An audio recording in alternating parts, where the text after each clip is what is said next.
So it happened deep in the Martian night. Heroes assembled to start their fight.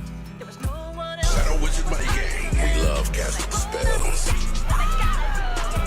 Mars was the loneliest place to be back when it was just curiosity. But now there's friends to help save the day. It's Tuesday night, party's underway.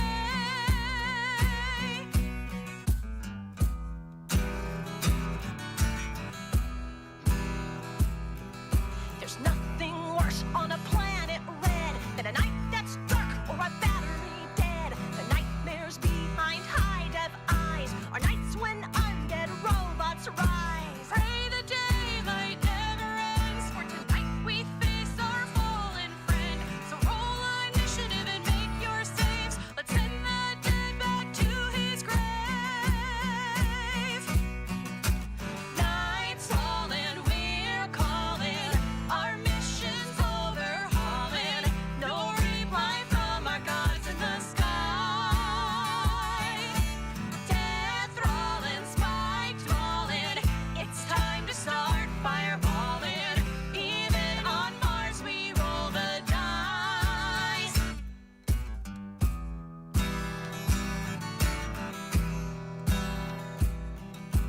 Perseverance grabbed her shield. A pair of blades, curiosity wields. Ingenuity casts far afield. And spirit hastens to keep them healed. They don't feel weak, they don't feel pain. They don't take penalties for harsh terrain. It'll take their strength and mobility to fight the attack of opportunity.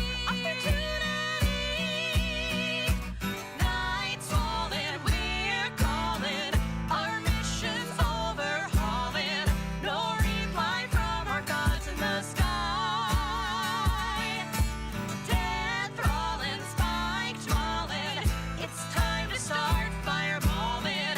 Even on Mars we roll the dice.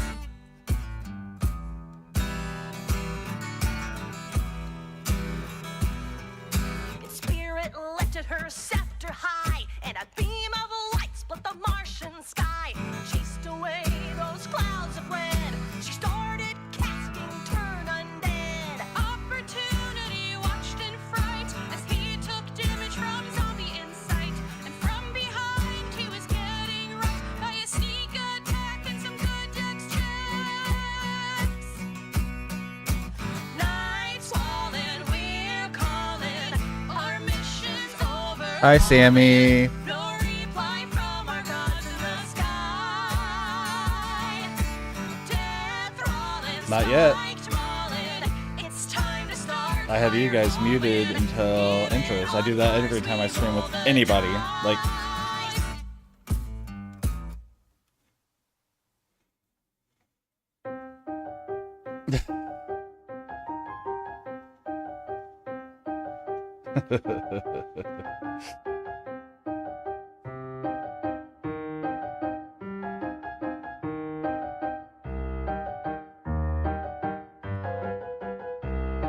When I was a little rat, my uncles told me, you'll sail the seas for the Screevies, our niece. You are a little rat, but brave as can be. Here's silver for easing your grieving, our niece. Hiding my nature here, this rat knows her task. I'll sail the seas for the Screevies I roam. I've got my little sword, and here is my mask. I've silver to trade with the greedy for home.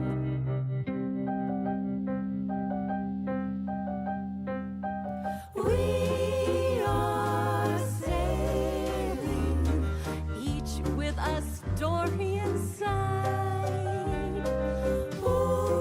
Ocean secrets all have something to hide. Vincent's a little gnome, gone round the bend. Some fear he's mad and forsaken. He is.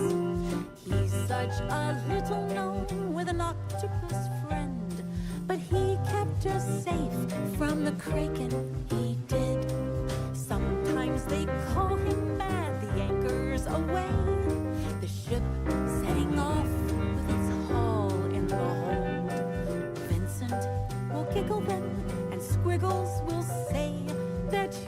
show them, he'll show them all. We are sailing, each with a story inside.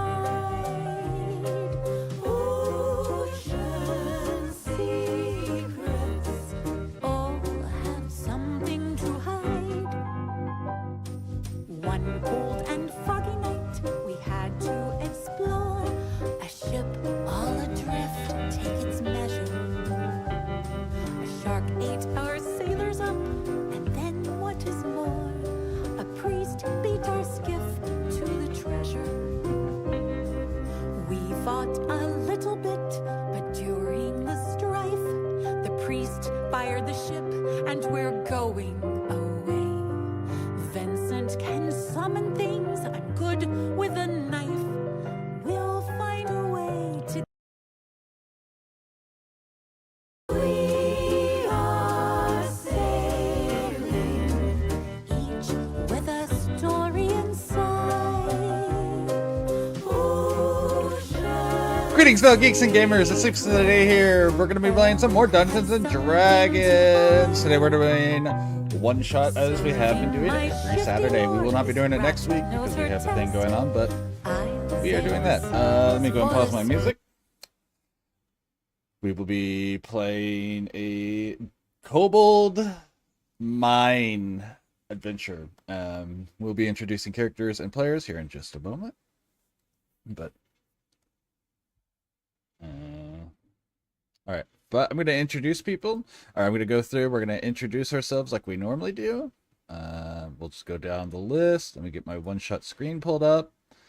And you guys are unmuted, so go ahead. Yeah. All right, so go ahead, top to bottom. So start with Peach. Hi, I'm Peach, aka Madam Black. This will be my third one shot, and I still feel like a newbie. Phil. Hi, everybody. Typically, I am a sloth driving a truck through space as Take a Chill Phil, but today I will be playing as Pastor Pronus, the Dwarven Cleric of Life. I don't often play clerics, but I'm giving it a try today, and glad to be here. Red. Hi, I'm Red. I'm going to be playing with my monk, Evangeline Brooks. She is a losing my words here because my brain doesn't want to work. For way of the four elements monk, and she punches fire. Punches fire, indeed. All right, let's get some stuff pulled up here. That's the right picture. All right, so I do have a picture on the stream, which just shows you an overhead view of the quarry you guys are approaching. But like normal, I would like you guys to roll an initiative to see who gets there first, unless people would like to default to getting there later. So if you want to go ahead and make the first roll of the day, D20 plus your initiative modifier. All right, I can already tell Madam Black is going to be able to get there first. What were these modifiers? Let's see. Mine will be a 5, or like 6 minus 1, 5. Yep, okay. And my modifier is only a +1 for initiative. Okay, cool. Perfect. All right, so Peach, for whatever reason you have chosen, you are in an area near this quarry. You have heard that they are looking for help. I guess I didn't give you guys as much information as I normally do, and I apologize for that. But you've heard that they're looking for help. They have been overrun by kobolds, and that's all you've heard for sure. You approach, and there is a stout dwarven man, and apparently my picture for him is gone. That's fun. I don't know where it's at. It didn't save. All right. Well, there's a very stout, obviously because he's a dwarf, but he looks a little bit larger than you would be used to. Thicker. His arms are like full like they look like they could be the branch of a tree each. He looks like he could bench press a cart by himself. He has a very very thick aged gray beard with silver streaks. You can tell by the color of it. At one point it was a black beard, but at this point it's all gray and silver. He is bald on his head, but he does still have those little wisps around his temples. You can tell that he probably at some point had a very thick curly hair, but at this point it's all fallen out, probably from stress. He has a very flat nose, and you can see a thick scar across the center of it that appears to have been made by some sort of blade in his life. He wears simple mining clothes, but you assume that he would look as intimidating in anything he wore. Across his back is slung a very large pickaxe, too large for an average dwarf.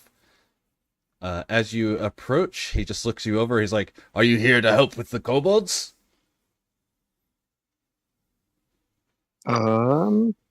That depends. What are the kobolds? Can you tell me a little bit about those?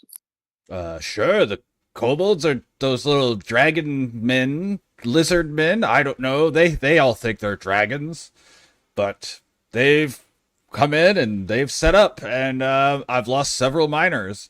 I'm only one man, so I can't clear them out myself, unfortunately. Anyone who can help would be greatly appreciated, and they can get a share of the day's profits.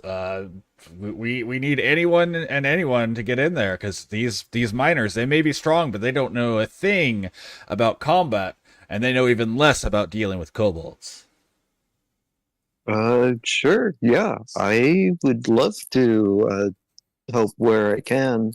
Hopefully, we can get them to move along. Yeah, and I mean, I don't care how we get rid of them. So, he says, I don't know how many people we're gonna need, but within the next hour, if whoever we have here, we're going in. He says, Awesome. There's a small table over by the entrance. We've got some water and stuff there if you want to get some refreshments. I don't recommend going too far in, though, because those bastards are everywhere. Okay. Am I able to roll a intelligence to see if I know anything about the kobolds before? Are you wanting to even know about kobolds in general? Yes. Yeah, you can make a knowledge nature check. So D20 plus your knowledge nature, or nature is what will be on your thing. Nature. Okay, that's gonna be a +1. Alrighty. 5. So 5. You have heard of kobolds, and you know that they are known for being little annoying pests, and you know that they're small, and that's about all you know about them. Okay. I will end my turn there. Okay. So are you gonna wait by the dwarf, or are you going up to get the free refreshments? I'm gonna go get some free water. Okay, perfect. And it's very nice, clean water, like they're prepared for people. All right, and then Evangeline, you've approached for your reasons, and again you see this very stout, very muscular dwarf dressed in a miner's uniform, with this nice, beautiful gray and silver beard and a scarred face. Are you here to help with the kobolds?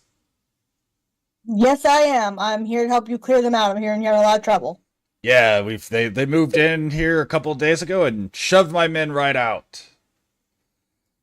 Well, we're going to shove right back and get them out of here for you. I'll take any help I can get. There's another woman's already made her way in here. Another human. She's up there at the refreshment table, and he points in the same location.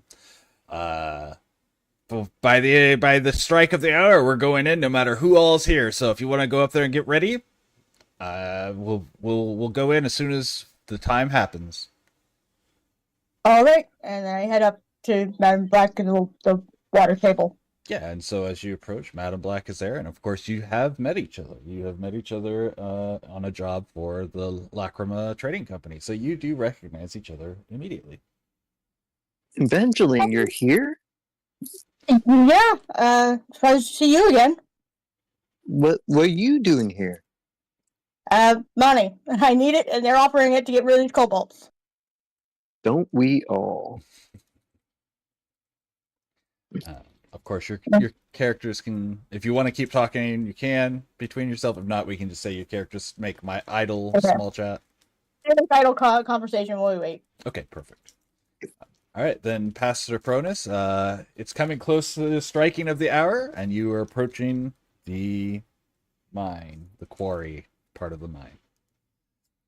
And once again, just like the rest, you do see the same dwarf. Go on. Pastor Pronus is like sweating and already exhausted from the journey.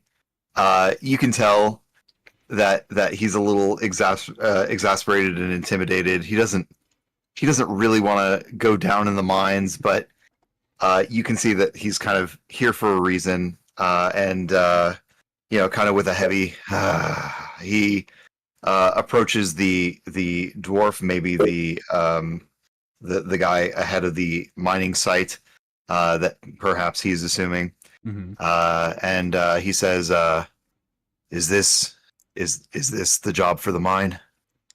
Yes, my boy. This is the job for the mine. The kobolds have just moved in here. We're looking for anyone. We're about to go in, so you made it just on time. Well, glad I'm not late. I was,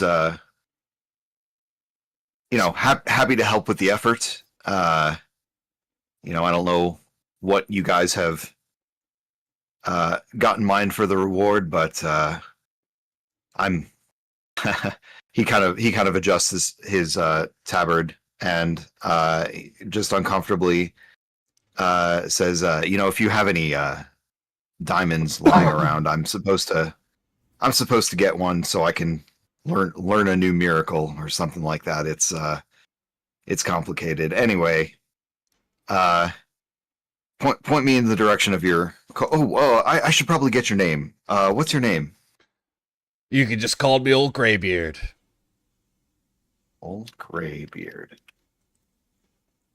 Pastor Pronus. It's a pleasure to meet you. And of course, he'll offer his hand in a handshake if you introduce yourself this way. Absolutely. And you can feel the strength of a miner. Like, this is the sort of man who could probably crush a small rock in his hands if he really wanted to. Having been a working man in his previous life, he will try and squeeze back and give as firm of a handshake as he can. You'll do the good old American thing. Got it. Absolutely. And you can kind of see that moment of, two working dwarves. Of course, he does that, like, not really wanting to give away that he's impressed, but he does do that slight nod of like, okay, you're fine. You're okay. And Pastor Pronus, probably not as big as this guy. And he kind of he can see where the mining site leads down. He's familiar enough with caves and such. Sure. And he's going to go ahead and make his way toward the entrance where I guess there's like a little water station. Yep. And it's very nice. Like, it's just a bowl, but like the water in it is very clear and everything. And there's a few small little like hardtack sitting around, not stuff that most people would want to eat, but it's there. And he sees the water, he sees the hardtack, and he opts to reach into his backpack for a little flask and take a nip, and introduce himself to the others waiting. Perfect. So yes, this dwarf dressed in a red and white tabard with you have chainmail underneath, I believe. Yeah, I'm wearing chain. Approaches the table with Graybeard kind of looking out. Greybeard stays at the entrance for a moment. It's like he's looking around to see if anyone else is approaching. So you guys have a moment to introduce yourself to each other while he is waiting for last minute stragglers. Who are you? Oh, I are you talking to say- me? Or are you talking to this woman with the fiery hands? I'm talking to you. I've never seen you on any of Evangeline's or my travels. Oh, I'm just here looking for some material to help me learn a new miracle for I'm a holy man. I haven't been for very long, but kind of getting into the life of worship and prayer. Do you go to church? I do not. That's not my style. I'm more of a whoop ass kind of woman. Kick ass, take names later. Then it sounds like you. It's good to meet you. It's a pleasure. I am Pastor Pastor Pronus. New name. You may call me Pronus or Pastor or Father or Papa Pronus if you're feeling spicy. Evangeline. Evangeline, it is a pleasure to meet you. Do you go to church? I do not, but it's still nice to meet you. Oh, maybe you guys you could come to mine sometime if you'd like. Maybe. Maybe sometime. But how about we talk about this task at hand? We've got these kobolds down here, and they are tiny little pests who just don't seem to get the hint that they're not wanted here. All right, if you guys want to, either of you two want to make a nature check, you can. Pastor, you will have an advantage because you are an underground dweller, or assuming you're an underground dweller naturally. Yeah. Okay. Yeah. I don't want to assume because not all dwarves are, but -1 to nature. It's only 12. 12. Okay, so you do know a bit more. You know, kobolds are a reptilian style of creature. You've probably seen them in passing. You know that they are about the size of a halfling, but a bit more slender. You know that they're right pests, but you also do know that they're more dangerous together than they are apart. That's the biggest thing that you know over Madam Black. I'm gonna stop.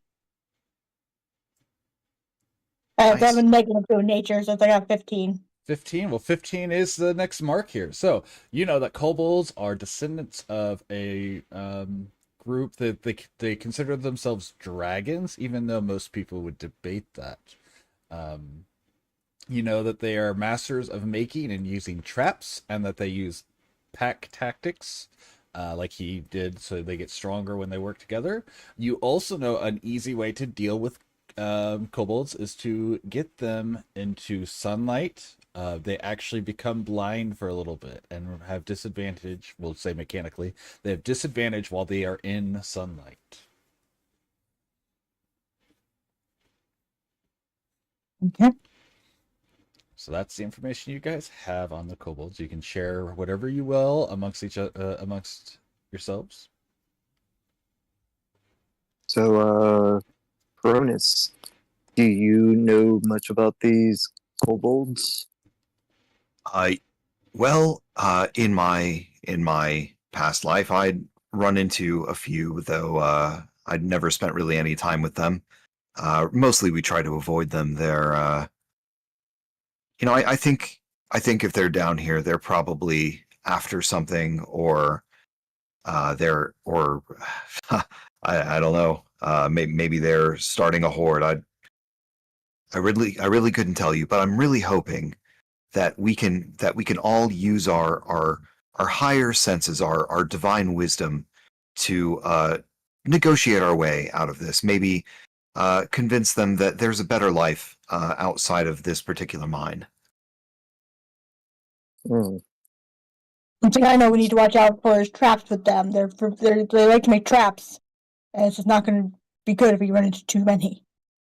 Traps, you say? Hmm. Well, I think our best bet will be to try to talk to them, and if they still don't want to reason and move along as the Mr. Graybeard has asked, we will have no choice but to combat them. Oh, I really hope it doesn't come to that, but I suppose if incapacitating these occupiers will ensure the lives and safety of the miners down here, then I suppose that would be the better cause. Yeah. So I mean, you being the one of peace, I would say we probably should send Peronis down to try to talk to them first. And Oh, him. I'm not a very good talker, but you know, to be clear, I'm not you know, peace isn't always the way, but you know, I'm here for life and endurance. So long as everybody lives at the end of the day, I'm happy. I mean, but you are a man of the cloth, are you not? Ah, yes, I'm of the cloth of Ilmater. So, you know, we can be beaten, we can be downtrodden, but so long as we endure, that is the most that is the most important miracle of all. Evangeline, what do you think? Do you think we should go try? Do you think all three of us should go try to talk to him, or just one of us and that person report back? I think we should all go because it's too big of a risk to send one person down by themselves. I agree. Perhaps this is a little insensitive, maybe a little bigoted minded, and you know, pardon my ignorance, but say you wouldn't be a druid, someone of the nature persuasion, would you? I am a druid. I can transform into a wolf.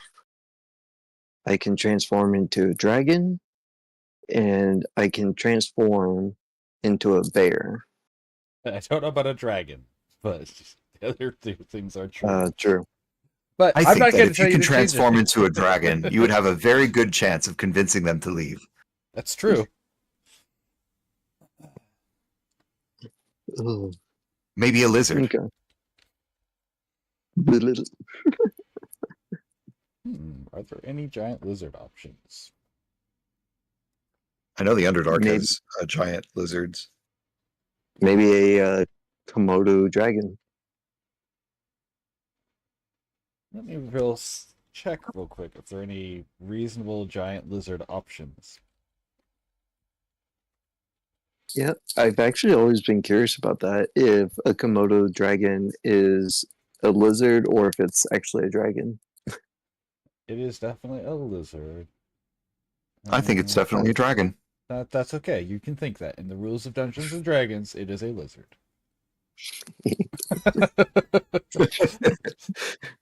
My other DM would say it's a dragon. Yes, you can become a giant lizard, and I have the stats pulled up for it if you decide to take that form.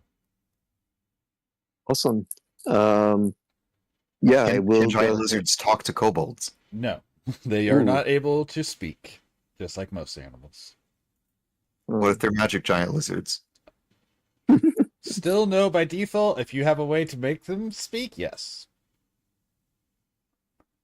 I didn't prepare magic mouth.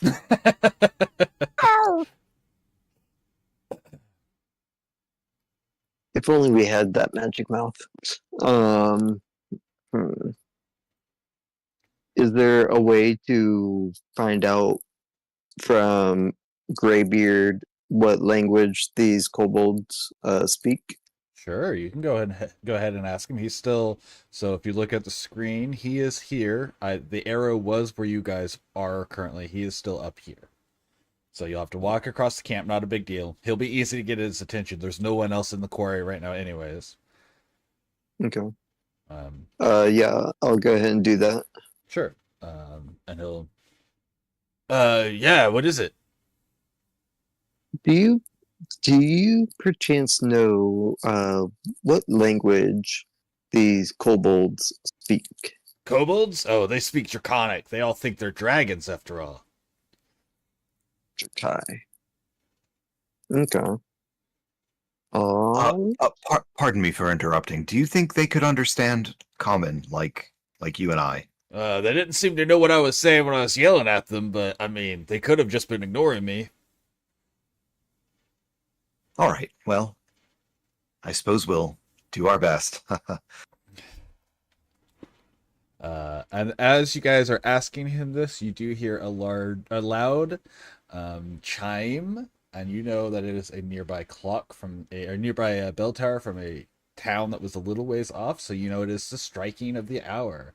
Graybeard says, "Well, I guess it's just you three. Let's get to it." And he just starts to walk back over to the entrance, not even waiting for you guys to keep up with him. He's just ready to get to business. So if you want to stop him or anything, you're going to have to actually call out and stop him. okay. Which is fine. Whip attack. No. Miss Wally. Cronus, Yes. Cronus and Evangeline, are you two ready? Yeah, I don't I'll know- go. You don't know kind if- of like half interrupt him taking another sip of hooch before he gets himself ready to head in. Does he do like that thing where he's got it still up to his lips and does like the side eye, like, Yeah, basically. All right. So if you guys are Ready? ready, Yes. all right. I'm going to go ahead before I go into the rest of this. These are for reference. This is kind of what a kobold looks like. Because you guys all have basic knowledge that they exist. So they're little lizardy guys. They come in a bunch of different forms. But, They're Um, kind of cute. I think they're cute, yeah. So these are the sort of things you'll be running into. I'm probably not going to pull this picture up very often or anything, but just so you know, this is the sort of creature that you will be interacting with when you do see them. So Not using the dog-like version. I'm not using the dog-like version.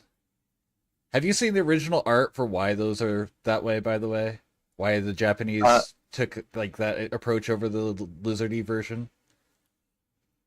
I didn't know it was a Japanese. I thought in the early edition in America they were dog-like, weren't they? They were really ambiguous, and they both pictures, the dog and the lizard, make perfect sense for the original picture. That's how bad Okay. the drawing was. And so, like, American artists went down the lizardy appearance, and all the Japanese artists went with the dog appearance. So, yeah. Okay. Alrighty. So, I will say Graybeard does before you guys enter, he hands all of you a map of the mines. He says, "If we get separated, here you go. This is how you'll find your way out." He doesn't even show you where the entrance is or anything on it. He just hands you a map. So, you know. Okay. Could I make a? Well, I guess I probably don't need a check. I don't suppose. Like, can we see where we are on the map already? So let me pull up the map. So you can't, but you can probably figure out that the entrance is here because you don't see tracks going to the end of any other location on the map. Okay. So if that makes sense to you, that is the only place with tracks coming out. So that is probably where you were going in. Okay, that makes sense. And then sorry, go ahead. Oh, I was gonna say, and he does mention, he'll say, and this map only shows the chambers. There are little tunnels that come off of each one of these chambers to actually mine out the ores. So just be ready for that. Okay. Is it okay if I roll for a wisdom for the tunnels that come off, just so that kind of like I have an idea of I can tell the others to kind of expect about them. If you want to make an intelligence check, because this is going to be more of a knowledge thing until you see the tunnels themselves. Otherwise, it won't be until you see them that you can make your wisdom check. Okay. So it'll be, if you have history, you can add that as well for what sort of tunnels would be in these. I do have history. Where's history?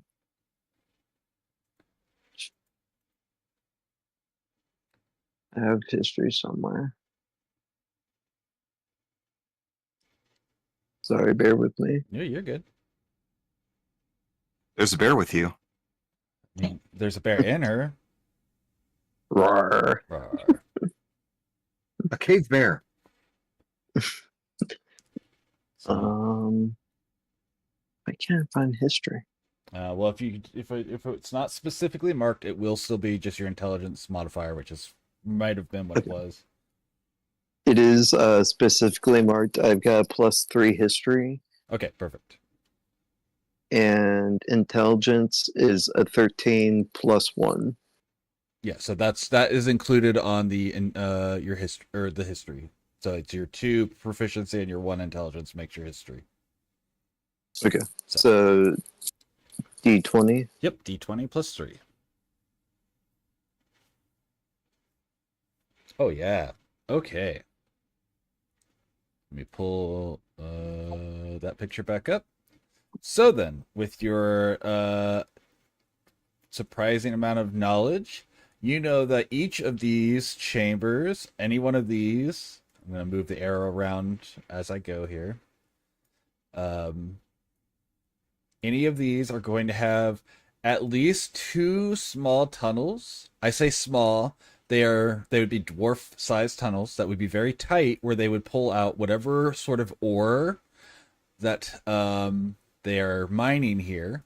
Because these chambers would be where they would pile the ore and the refuse rock, and then they would load them all onto a cart from there. So there's at least 2 tunnels coming off of each one of those chambers. And they would be about the size of a dwarf, and they would be all on the ground level, big enough for them to go in and out of to actively mine out the materials. Awesome.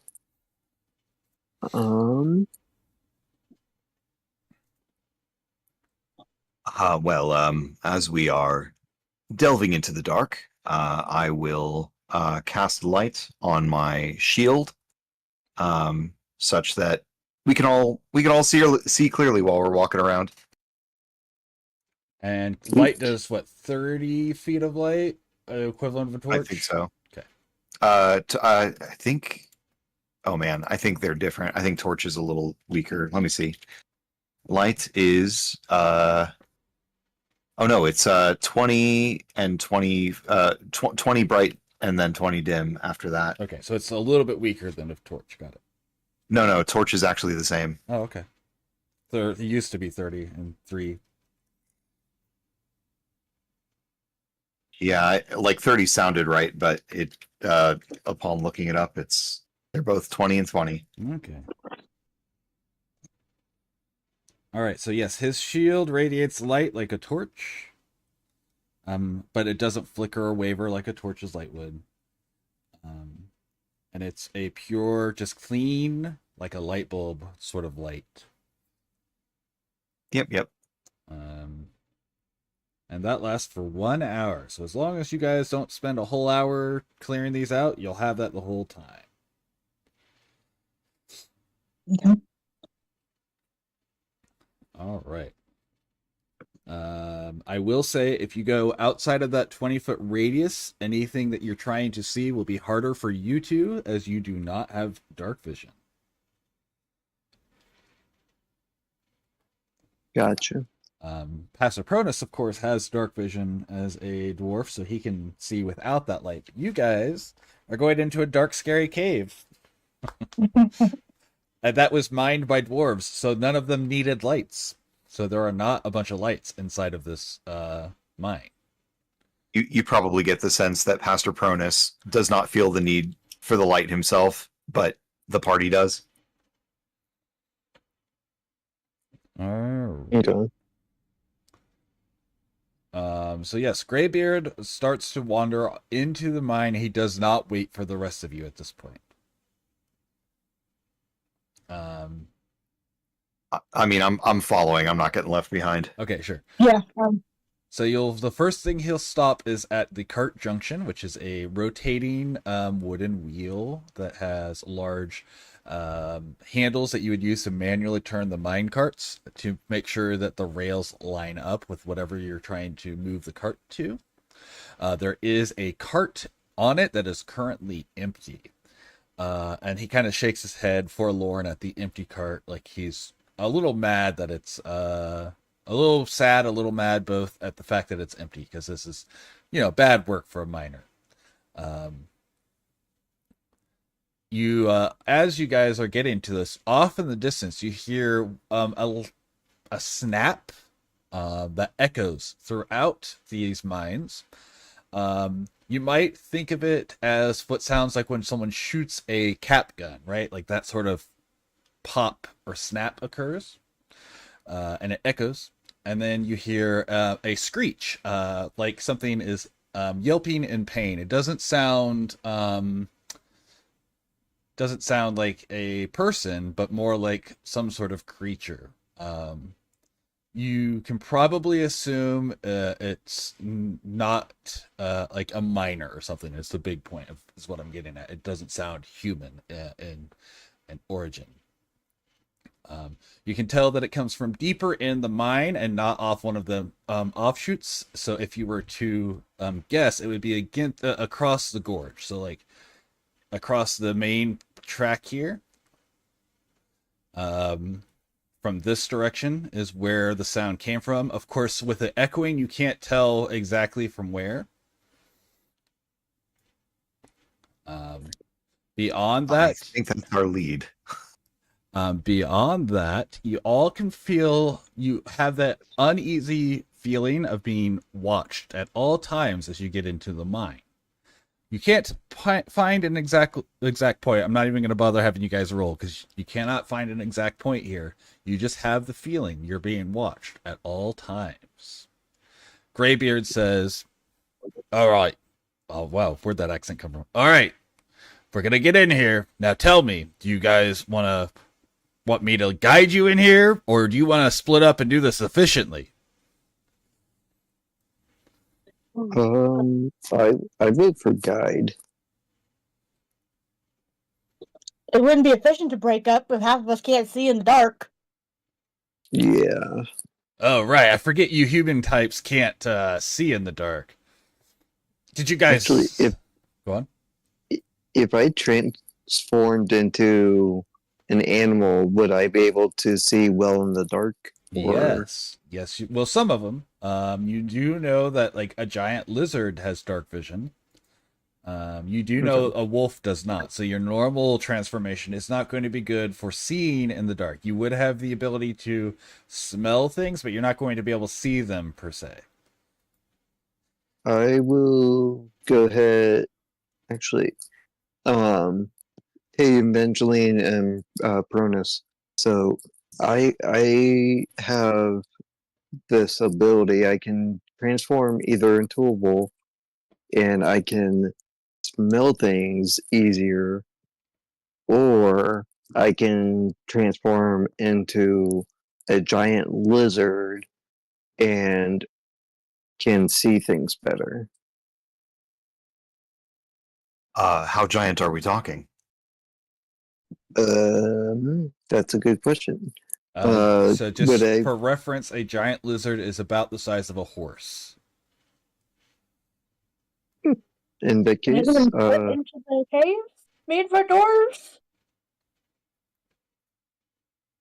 I should be able to fit through. I mean, I assume I can. You would definitely be able to get through these main corridors. You do, but based on what you know about like the mining tunnels themselves, if you needed to get into a tunnel, you would not be able to fit. So that's the answer I can give you for that.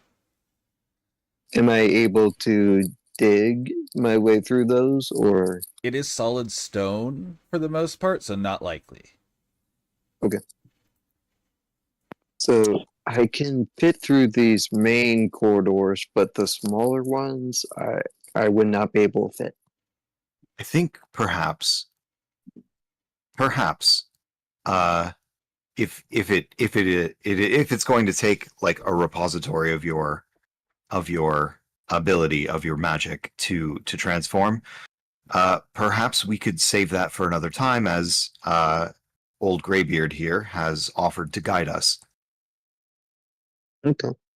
And then Greybeard, that yell that we heard, can you tell us, was that one of your people? Oh One of no, your I got all my men out of here already. perfect. So that's good. We know it's none of his people being harmed. So let,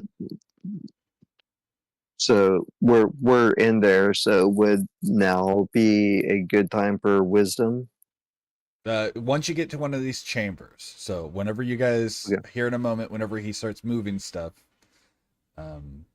that will be whenever you give one. Gotcha. Okay. All right, we're good. Oh, go on. As we proceed forward, I would like to be a little bit more aware of my surroundings, a little more cautious, and I would like to place a hand upon the hands of my tabard and say a little prayer for guidance.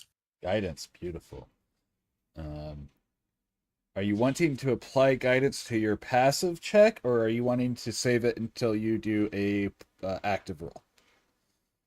Just whatever the next check is. Okay, perfect.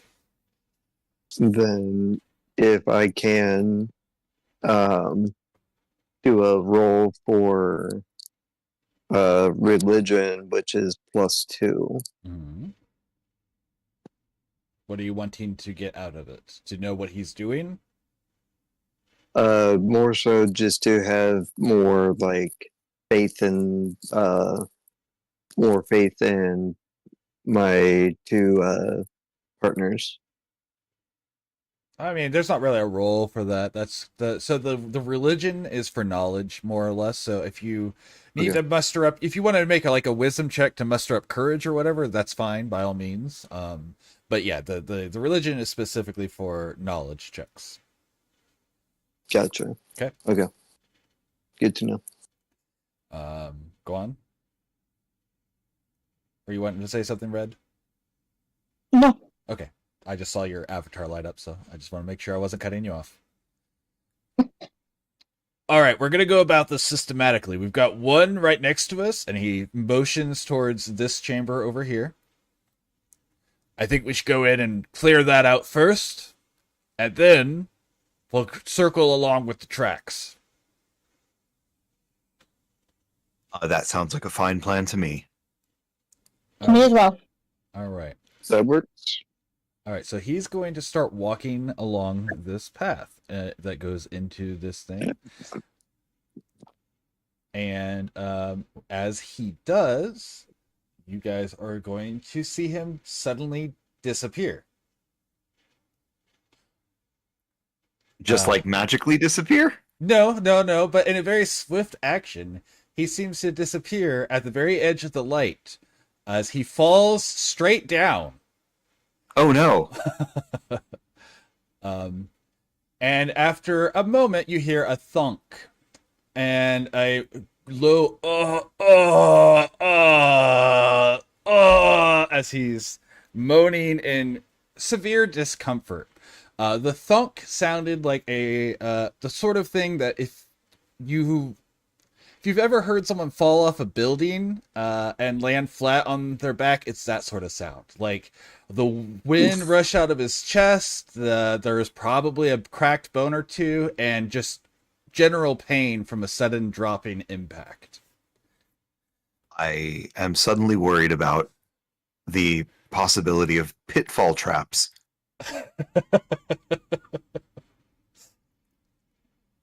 As we proceed forward, could I try to shine my light around looking for loose places in the rock, things that look like we could be walking into a trap? Yeah, make a perception check for me.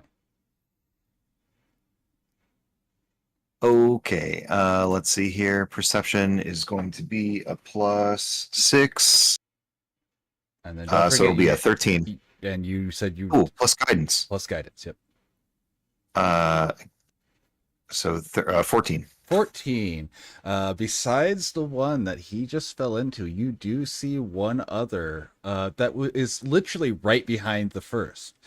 It looks as if it was designed so if you were to jump over the first, you would land in the second. Oh boy. I'm immediately, as soon as I see it, I'm going to shine my light on it and be like, over there, there's another one. I don't know if you can see it, but right there, if we just jump past the first, we're going to end up like Greybeard, and we don't want that. Would I also be able to make a perception check and see if there's... Yeah, you can. I will say the one he's pointing out, you will not need. So if you're looking for the same one he has pointed out, you guys can see where he is pointing to. Right. I just want to see if there's any other ones nearby as well. Yeah, absolutely. D20, and it's a +5. Okay. So 9. So 14, you're going to see the same one. You're not going to see anything extra beyond that, just the one that he has pointed out already. Okay.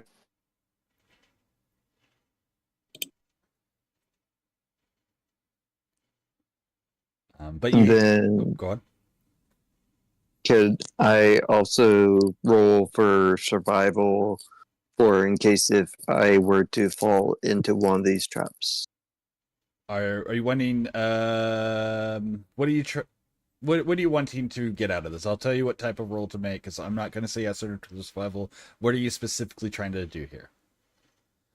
Just ensure, like, if I were to fall into one of these traps, that I don't die. You just want to like ready in action to hop out of the way or something? Correct. Okay, so when that occurs, what it's going to be is a trap occurs, you will be making a dexterity saving throw, so you don't have to make any sort of prepared action for that. Now, since you're being cautious, I will give you advantage. I will say that. But okay. You won't need to make a roll for that yet. Yes. Okay. Okay. If there's a way around these pitfall traps, I would like to just carefully skirt my way along the rock walls and try and make it to the other side untrapped. Okay, so yeah, it looks like it's pretty central, so you will be able to get around it. You can definitely tell it wasn't one of those things where they're trying to bring the cave down, and this does have wooden braces along the outer sides, so if they had put the thing further out, it most likely would have caused a cave in. They just wanted to keep, have the ability to trap someone who's coming through.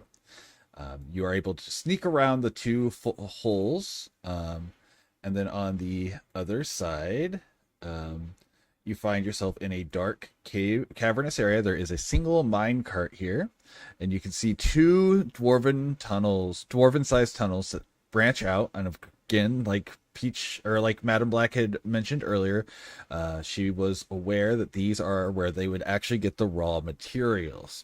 You can also see discarded pickaxes and other mining materials like a heavy shovel, and several yards of rope, and several more wooden braces that would be used on the inside of these mining tunnels themselves.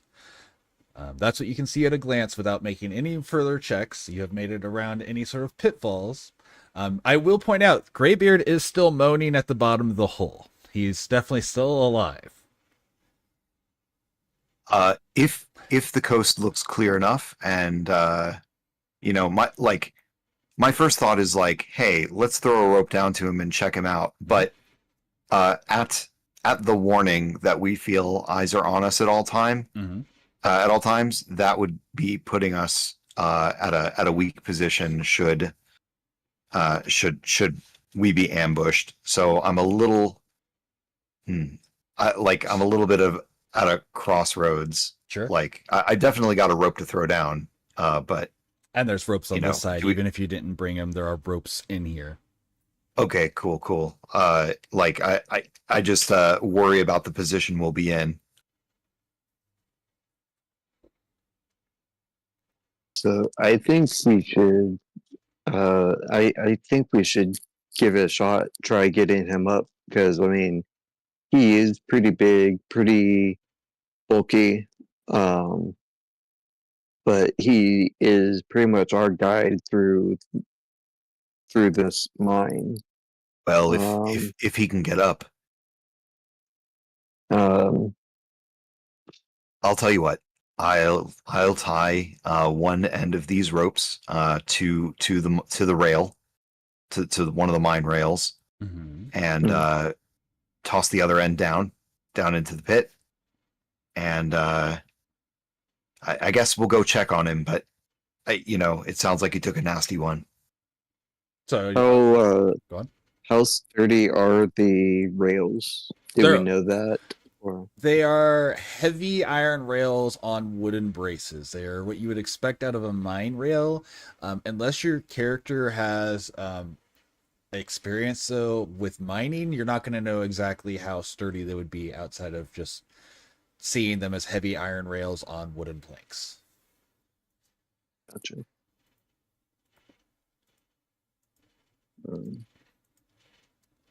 Okay. We should maybe just shout down to him and see how he is first. Maybe he can tell us how he's doing. That's a Absolutely, be great my idea. guest. Are you okay down there? And he kind of wheezes. He's like, "Oh, I think I broke something."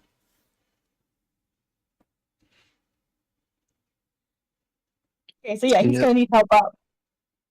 All right. Yes. I think if you all want, I can go down.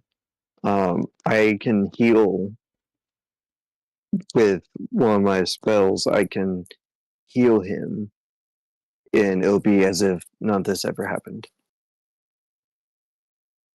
That's kind of my domain, but spell slots, absolutely.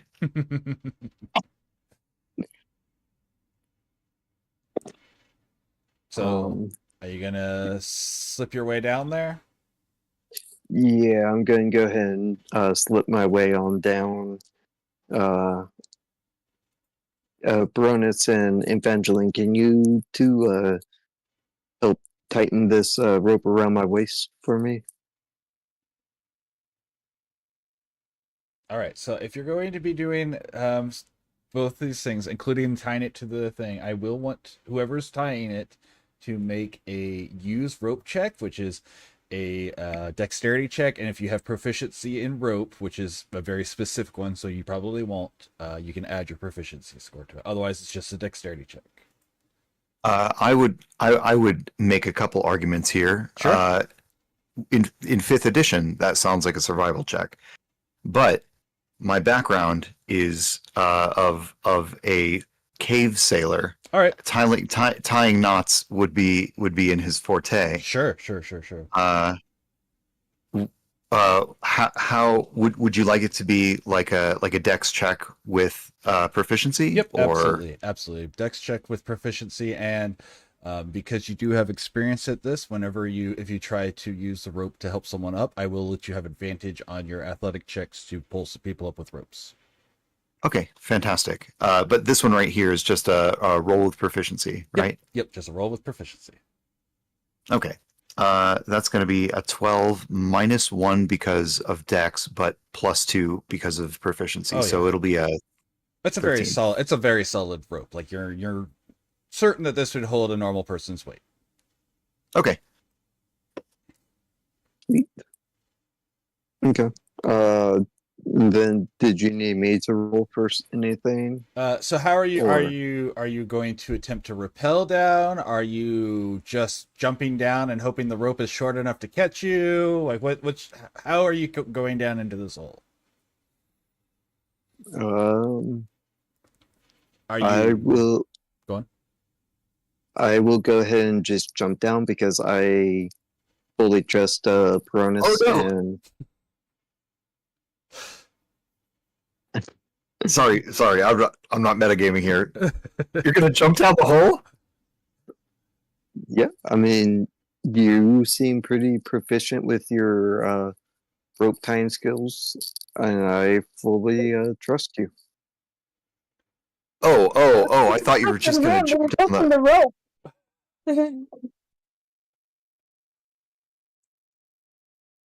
I mean, okay, so like, he said something about, how like the sound of when someone falls from a building, and I'm thinking building height, and then you said I'm gonna jump down the hole, and I'm here just like, no.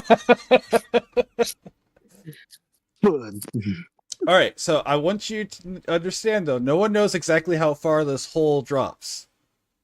So I'm not trying to change your mind, but even if you got the rope right, you're not going to know how long the rope is compared to the hole for sure. Okay.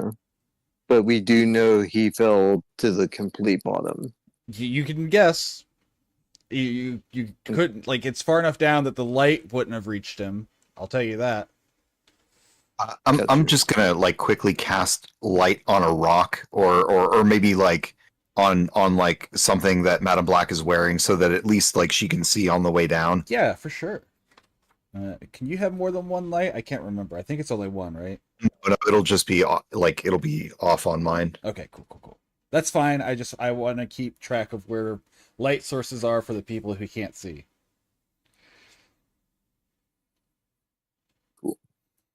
Yep. We're gonna be in the dark for like a second while Madame Black goes down there. Cool. All right. Okay, I'm gonna give you another option here for you specifically. If you want to take a length of 10 foot of rope and tie it in like the middle of it. So like a length of rope along the length of the rope, if that makes sense. Yeah. And that's something you would know you could do because of stuff you've done before, so that you can put it like in the center. So as long as the drop isn't more than, 50 feet, you can definitely still have full light no matter which end of the rope you're on.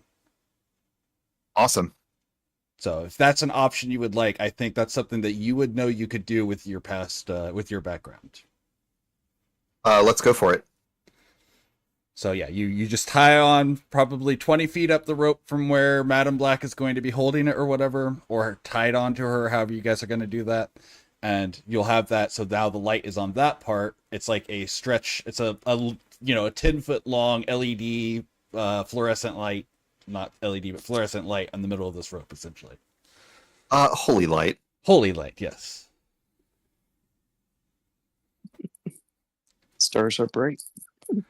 All right, so is the plan then you're going to hold the rope, or are you guys tying it on to Peach and then she's jumping off, or onto Madame Black? I'm okay with just tying it onto me and I jump off. All right, if that's what you want. Yeah, We'll do that. Okay, and how much length? This lengths of rope here are up to 100 feet that are laying around down here. How far out are you tying this rope? How much slack are you giving? Me or Yeah, Peronis? how far down do you want to jump and stop? Probably about halfway, and then rappel the rest of the way down. We don't know what halfway is. Yeah, you guys haven't seen the bottom yet. I'll tell you what. Yeah. Before we tie off any of these, before we decide like how much length of rope we want to like tie down, why don't I just cast light on a rock Perfect. and just drop it down the hole That and is see how far down it goes? perfect by my estimations. I like that decision. That is a great idea. Can it be a really big rock so that if he's alive and suffering, we just end it? No, just kidding. It can be up to 10 feet, I believe, is how big of the object could be. You're right. No, I'll just pick up like a pebble. Yeah, there's definitely. I mean, you're in a mine. There's lots of pebbles around, so you'll definitely have that option. All right. So you drop the light, and I will say it does go far enough down that you are not being directly affected by the light. So it's not lighting up the cave around you. Obviously, you can see down to where the light is, though. If that makes sense. So you are technically in the dark and for an immediate moment as this thing falls far enough down that the light escapes you. So you know that this is beyond 40 feet at a bare minimum. It lands next to Graybeard, and you can see that he is not on a flat pit, but instead there are several jagged rocks, not quite spikes, but fairly close, that he has landed on. You can see one of his legs, the bone is sticking up through it as it has landed directly on one of these jagged rocks. You can also see several jutting platforms along the sides that he probably would have bounced off of at least one of them. You can see that beneath him is a pool of some sort of dark liquid, and that it is slowly filling the hole he is in. Okay. With the rope tied off, I'm going to just grab 3 100-foot ropes, tie them end to end, and hope that that's enough.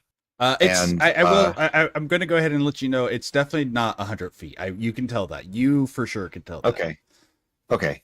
In that case, with one of the ropes tied off, I'm not going to waste any time. If I can hear running water down there, I'm just going to start lowering myself down, hand over hand with trying to stabilize my way down. And because I know my way around ropes, I'm going to kind of fold the rope over my feet and clamp the rope between my feet to inch myself down as safely as possible. Kind of in that gym style rope challenge kind of way. Okay. So, something that I imagine you would do much more in above ground sailing, but sure. Yeah, I'm just trying to lower myself down without wasting any time. Yes. And let's see. You're in chains, so it's medium armor, not heavy armor. No, that is heavy armor. That is heavy armor. Okay, I wasn't going to make you a check, but because it is heavy armor, I think we're going to go ahead and give you. Now, I don't think I need a check because the description for dwarves says something about not being hindered by not having your movement hindered in heavy armor. Okay, yeah. Don't worry about a check then. You are correct. Good call. So I'm just going to try and lower myself down. Yep. And get to him. Get to that light pebble and Graybeard. Okay, so you're doing that. What are the other two doing as he does this? Good. I was just gonna say I was gonna be keeping an eye on the rope itself, making sure everything stays tied. Okay. Do you have any source of light? No, I'm just standing here in the dark. Okay. Okay. And I'm trying to think. Go ahead. So Peronis can heal as well, correct? You can assume, yeah. Okay. So can I, without doing damage with it, can I cast Thorn so that's around, like not touching Evangeline, but being around her to protect her, while Peronis and I are down there, so that these kobolds, if they're watching us, cannot uh, easily attack. Thorn Whip? Is that what you're talking about? Do what? Are you talking about Thorn Whip? It just says Thorn, but yeah, I guess so. So I'm gonna say no. Because of what Okay. Thorn Whip... If you have something else that creates Thorn, so I'm going to say yes. So if you do have something else that I'm not immediately thinking of, I will say yes. Without a doubt. Just because of how the spell works, though, I'm going to say no to it. But if you have, like... What's the other one? Spike growth? Yeah, Spike Growth would work if you have that, or if you have Grasping Vines even to help protect her, but that's, I think, a higher level. Let's see. What level is Spike Growth? Because I will let you just have that prepared, because you would have prepared That's second level. second level. Ooh, I do have Thorn Whipped, yes. Yeah, I know you have Thorn Whip. I'm aware of that one for sure. Okay.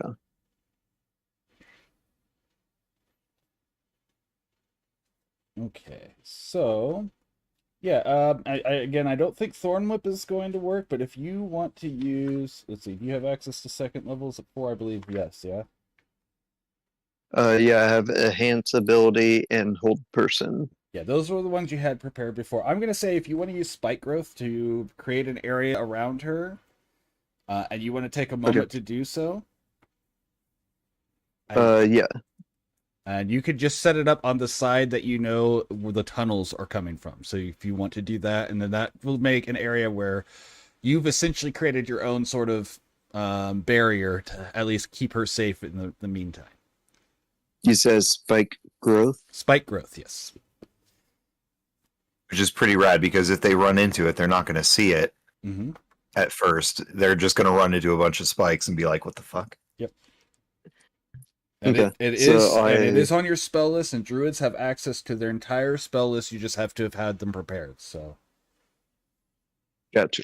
So you will be able to So- make a 20-foot radius on a point that you choose. So you can just choose 20 feet away from her towards the tunnels. Okay. And it'll create an area of the sprouts of hard spikes and thorns. The area becomes difficult terrain, and anything that walks onto it takes 2d4 damage per 5 feet they travel. It's camouflaged to look natural. So it's going to look like little tiny stones probably, or like roots that you would see in there that just happen to have really sharp spikes attached to them. But the point is it's camouflage, so they're not going to notice that they're getting... Right. They're going to get stickered. They're going to get skewered. So yeah, you can Gotcha. absolutely do that if you want to create a little safe area to give a buffer in case anything tries to get her while you guys are down the hole. Okay. And I would roll a d20 for that? Nope, it's one you just set up. You don't have to roll anything. You just point at an area, again, 20 feet away from her, so it comes up just shy of her, and now you've created a buffer zone that they have to get through to get to her. Okay. So yes, you can pull out your little wooden wand that you have, that's your spell focus, and cast your spell, and then it's all set up. Cool. I will go ahead and cast Spike Growth about 20 feet out. Okay. And then as soon as that is done, I will also go ahead and repel will repel down. I do have a +2 acrobatics if I can use that while repelling down there. If you're going to repel, I will allow acrobatics for repelling. Yes. Okay. And you just that's need to, D20 plus your acrobatics, and since you're repelling down a controlled thing with a rope, you only need to make a 10. So just get over it. There you go. You are able to quickly rappel down as well. All right. So Evangeline, you're checking the rope. You guys are. It takes you a moment. It's deep. It's about what at this point you can tell that this hole is about 60 to 70 feet deep. Actually, as a dwarf, do they still have the ability to always know exactly how deep they are? That is not 5e. Well, thing. we're gonna say it is because I always feel like Sure. that's the most dwarven thing, and I don't know why they would ever take that out. I don't either. So you are now 70 feet deeper than you were before. Okay. So this was a very bad fall. I will say, as you guys rappel, let me do. Hey, Peach, you want to roll 2d4? 2d4. That's a. That's 5 feet. That's the The little diamond, like on the diamond, far- like or the triangle or whatever on the very far left. and you said roll 2 of them. Yep. So you can just click it twice to put 2 on there. 3 damage. All right. So as you guys are down, Red, Evangeline is going to hear a very loud yelp, and it sounds very similar to the cry you heard earlier from the direction of the spikes that you know that Madam Black had just placed. And then you hear something that you can assume is cussing in a language that you do not understand. I guess ready myself for what's coming because not much I can do. It's dark. I gotta protect the rope. All right, let me do this. Okay, so they do notice it. Okay, so they don't. They do not. They do see the spike, so they're not going to continue. As he jumps back out and he's trying to figure out how to get around these spikes. You don't see it, but you can hear something that is like muttering to itself just on the other side of where you know the spikes to be.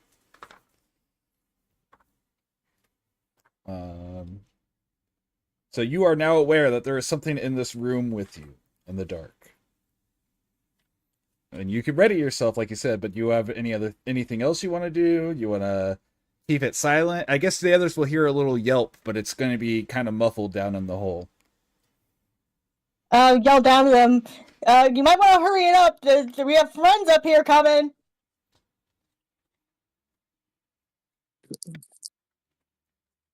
Pastor Pronos is like, oh boy, and he hurries. He hurries his shuffling down.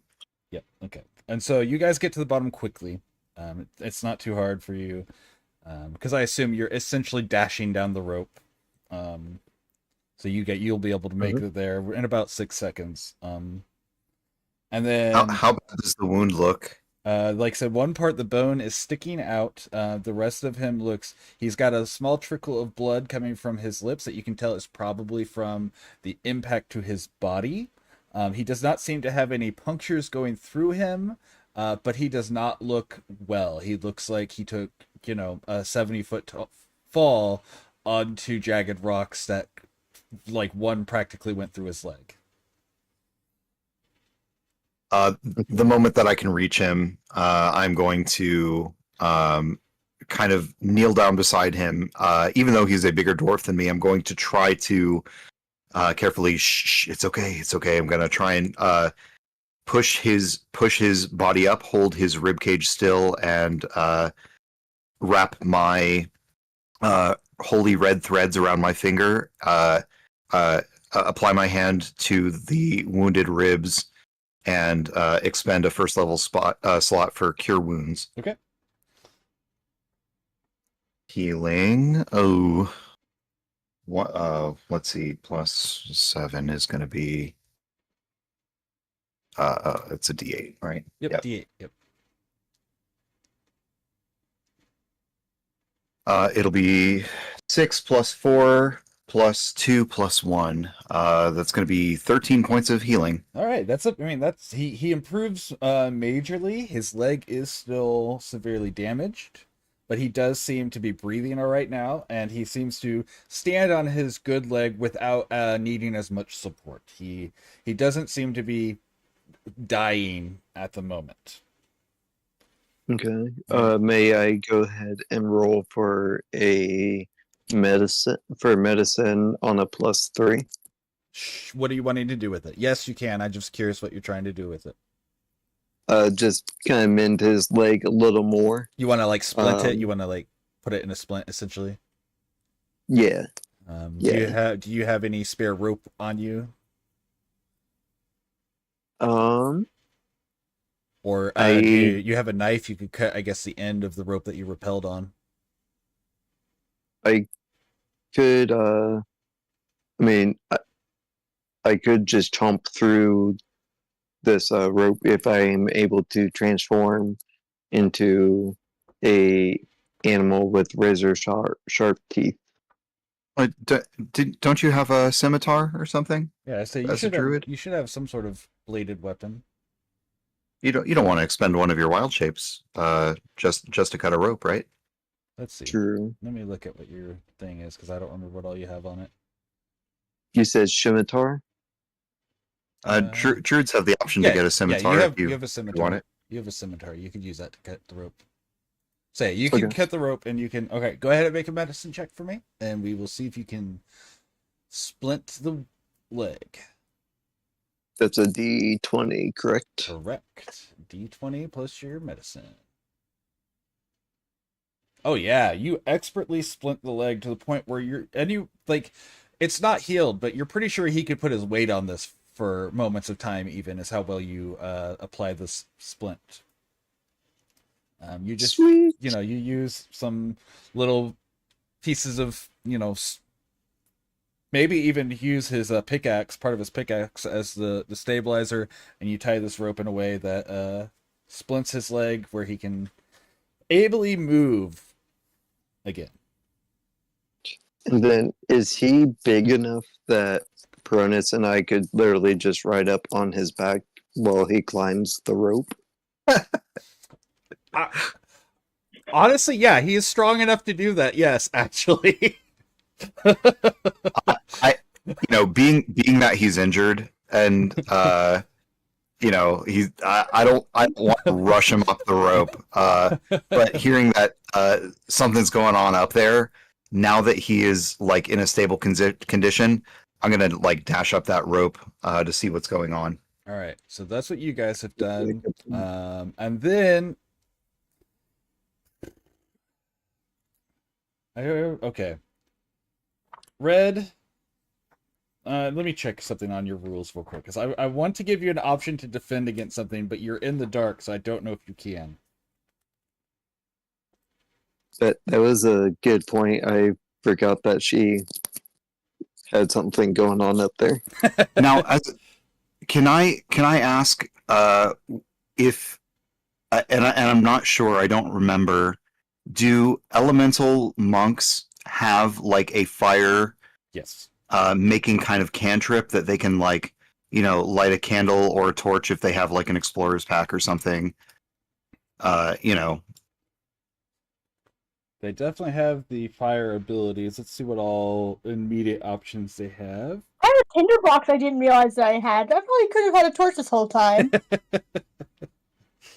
Man, I even asked multiple times if anyone had torches. Actually, well, it's I guess it's a thing you can choose, and maybe you didn't choose it. But I do see like elemental monks have something called elemental attunement, where they can light or snuff a candle, torch, or small campfire. So like you could like, I didn't even. It was minimized, so I didn't see what it was. Hmm. So you kind of you kind of have a tinderbox like in your hands. Yeah, and I have a torch too. I'm sorry. I also just realized, like, on my sheet, it says 10 times torches, 10 times rations, but I don't have a number for torches, so I wasn't sure if I have torches or not. It's probably like 5 or 10. And yeah, I've got torches. Yeah, it's whatever was in the pack, because your pack came with torches. All right. Whoops. Okay, so the answer to my question is yes, you can. So if this hits, you can still attempt to do your thing. That's what I was wanting to know before this happens. Okay, so from the dark, and that is a. What is the bonus here? Yeah. That is a +4. So a 17 to hit, that probably hits. A small stone, you hear the whirring of a spinning sling as a stone flies out to hit you. Okay. And I'm guessing you want me to try to catch it with words or not, my friend, today. Yes, if you want to attempt to deflect missiles, you are able to. That's what I was double checking. Yeah. Okay, yeah, I'll try to use the deflect missiles to try to keep the rock from hitting me. I Okay. don't know what to roll though. All right, so first we have to figure out how much damage it would do to you. It would do 3 I'm not even gonna damage. worry about it. 3 damage is the amount of damage it would do. Okay. If you want to deflect it, you can roll a D10 plus your dex plus your monk level, and if it reduces by 3, so if your number is 3 or greater, you can catch the rock and throw it back at them. Okay. Is that a D10? D10, yes. Okay. Then make sure I'm hitting the right one here. You can take the Oh, okay. You don't have to use the key though. You can use the key point to throw it back if you want. You can catch it either way. I'll still catch it, but I won't throw it back. Perfect. I'll try to catch it. Okay. So yeah, I already know that's enough. So you just your inane senses just strike as you hear the whir of the sling and this rock that you can't even see. Your hand just moves up and snatches it, and you just catch this small. It's probably about the size of a pebble. It's a real small rock because it's a kobold slinging it at you, but you just snatch it out of midair, and you can hear like the gasp of the creature in the dark. He can't believe that this human just snatched whatever. Obviously, he's speaking in a language you don't understand, though, so you don't know exactly what he's saying, but you can definitely tell there's that like fear or like surprise in his voice.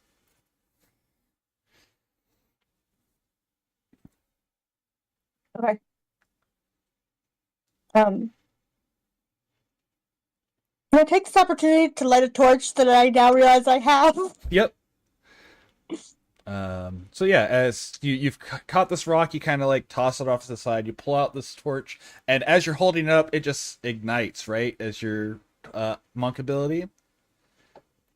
So you don't even like strike a match. You literally just pull it out of your pack. It lights, illuminates the thing, and you can just see this kobold that its feet are bloody, and it's like you can see it drops its sling as it just stares at you in disbelief as you magically turn this torch.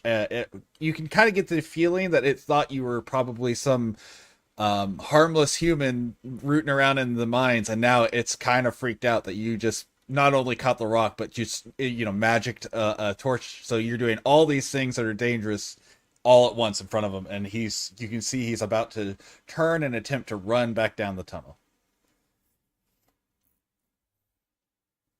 Can I ask, is Pronus and I already back up there? No, that was going on about the same time that you guys were getting him back up. So this all occurred in one moment.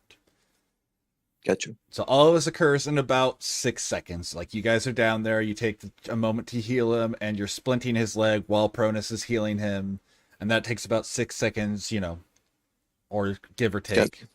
Gotcha. At the same time, this thing jumped back out of the thing, slung a rock at Evangeline. She snatched it out, pulled out a torch, stared off into the darkness, lit it above her head, and this thing's freaking out now. Gotcha.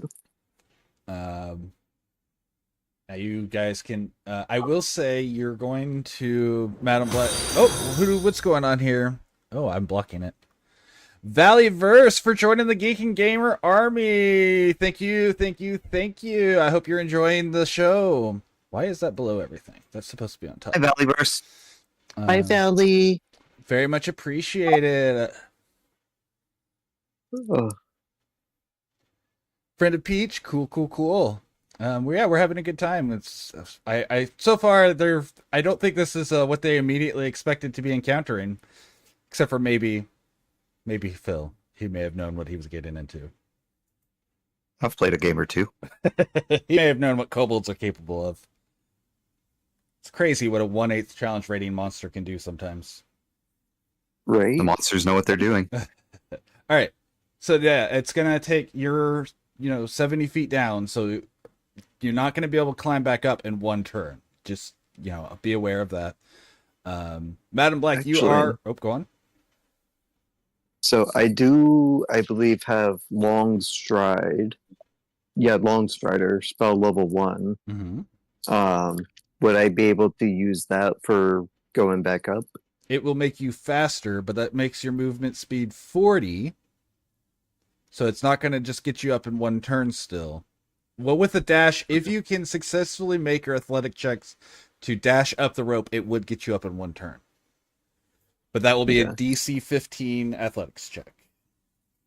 So I need 10. And no, you can't do both. You'll have to cast it. So you can only get halfway up using that. You can either dash to get 60 feet up, or you can use it and climb 40 feet. That's what your options are going to be in 6 seconds. Okay, so dashing would be more. Efficient, yeah. Yeah. Okay, I will go ahead and dash. Okay, so you're still gonna need to make the again DC. So you're trying to hit a 15 to move your full speed. If you get above a 10, below a 15, you move at half your movement speed for the climb. And if you get below that, and then if you get below a 5, you will fall off. So above a 10 moves at half speed. Between a 10 and 5 is you can't climb up, and then below a 5 is you fall off. You're starting, Okay. so you don't have to worry about the fall until your second move on the dash. So I can use a D20 to do that, correct? Yep. So it'll be 2 separate athletic rolls for you. So 5. And I've got a -1 on athletics. Okay. So your first one, you can't pull yourself up the rope. You're not able to muster the strength to start, but you can attempt a second time because you are doing the dash action, so you can make another attempt at it. So you're going to make it 30 feet up the rope. Okay. Cool. Pastor Pronus, with your background, I'm going to say, and since you're a dwarf, you're not going to need to make that check. I understand that I am a low speed player species. I'm totally cool taking 2 turns getting up to the top of the rope. I'm just going to, safely work my way up and hope that our friend Graybeard will take his time and stay safe. And I will check for Graybeard, and he is able to move at, yes, he can move at half speed up Okay. as well. So that's their 6 seconds. Evangeline, you have a area that is spiky in front of you, a kobold on the other side that just turns and attempts to run away from you. If you would like to try to do something to him, you can, or you can just maintain your position at the rope. But those are your options. You do see is running for the tunnel though. Gonna stay where I am because I'm worried that they're gonna sneak up behind us and do something to the ropes. Sure. Wait, he's running away? Yes. Yeah. He ran like 5 feet into the spike, so he's gonna have to run 5 feet out of them. No, he immediately jumped out. Well, let's see if he can jump out. Yeah, that is a fair point. He does have to attempt. Nope. Okay. So yeah, 2d4, kill him, Madam Black. 2d4. Yep, 2d4. So that is. Yep, he's dead. He's Ooh, dead. Wow! He dead. What a good trap! So yeah, as he attempts Bada to bing, run, bada he boom. bleeds to death from the spikes going through his feet. Look at me. We are the trap now. I did forget. I also had the acrobatics that I probably could have used. For climbing but- straight up, I don't know that there would have been a good way to use acrobatics if you could have told me a way, you could maybe, but True. I would have to think about it. Yeah, but on a way. Obviously, she cartwheels up the rock wall. If you could convince me a good way, I would say okay. I'm okay with the rule of cool. It's just, as long as there's some level of logistics. All right, so True. yeah, now you are more or less in an unthreatened situation as far as you know.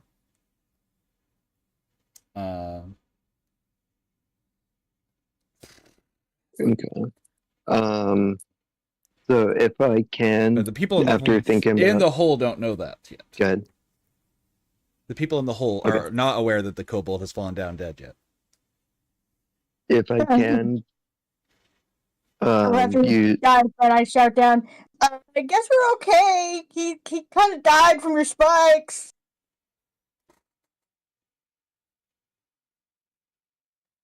okay. Who died? The kobold? Says as he climbs the rope.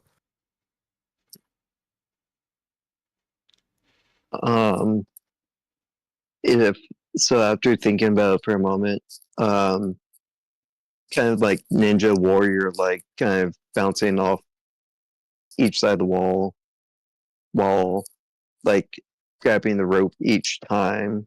If I could try to use acrobatics, plus long strider.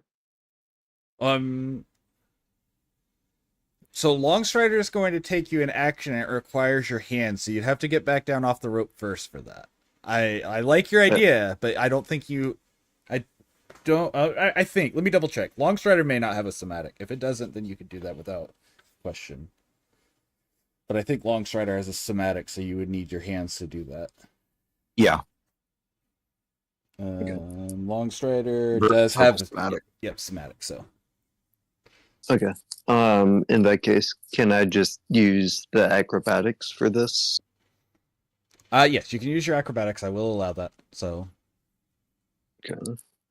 So it's a D20. Yep. Same numbers. So 12. 12, so you're able to move at half your speed for the first one, so that puts you at 45 feet up the rope. So if you can do... Oof. So you still add your thing. If it's above a 5, you don't fall off the rope. And then the other one that I need to roll is a D10. For what were you wanting the D10 for? I thought you said I had to do something to not fall off the rope. No, I said if you exceeded a 5, what's your total on that one? 3. 3. So you're going to fall from the rope at 45 feet up. Ooh. Oh boy.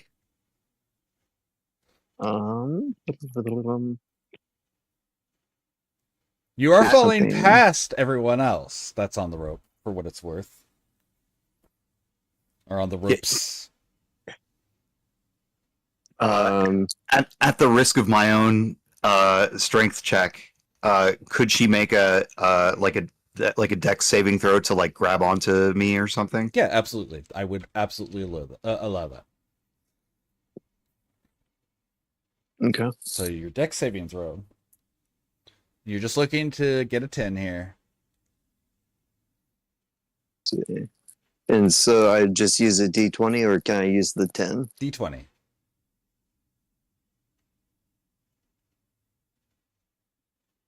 So I rolled a 7. What's your dex save? My dex yeah, is a +2. +2. Just so close. Just so close. So yeah, you're gonna slip by. I'm going to do one more thing here, though. Graybeard is going to risk, because he's only, 15 feet off the ground. Graybeard is going to cut you, which is going to reduce this fall damage by half.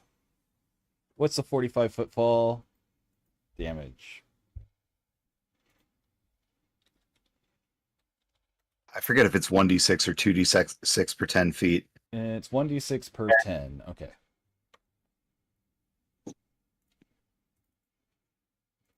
So we'll call it 2 instead of 4 because you only got that. So you're gonna take 5 damage from falling on Graybeard, who catches you as he jumps off the rope, saving you.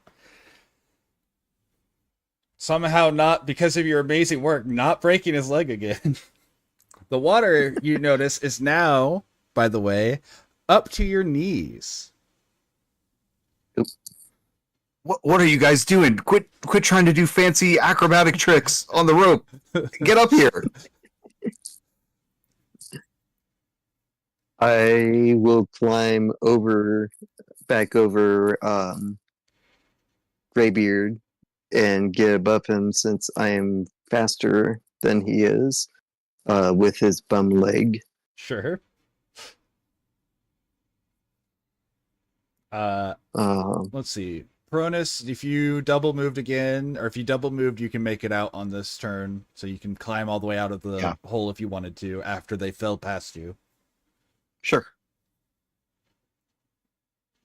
So wow, there's light up here. Amazing. Yeah, there's suddenly light up here. You get up here and there's a torch and a dead kobold and, a carpet of barely visible spikes that you may not realize are spikes because you didn't see it cast, I don't think. Evangeline, did you do this? Not really. I kind of just stood here. The spikes are men in black. What happened?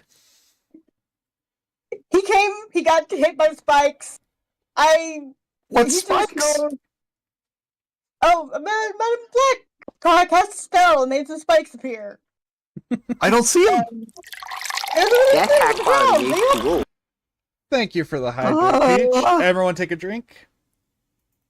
Thank you. Mm-hmm. We need it after all that climbing.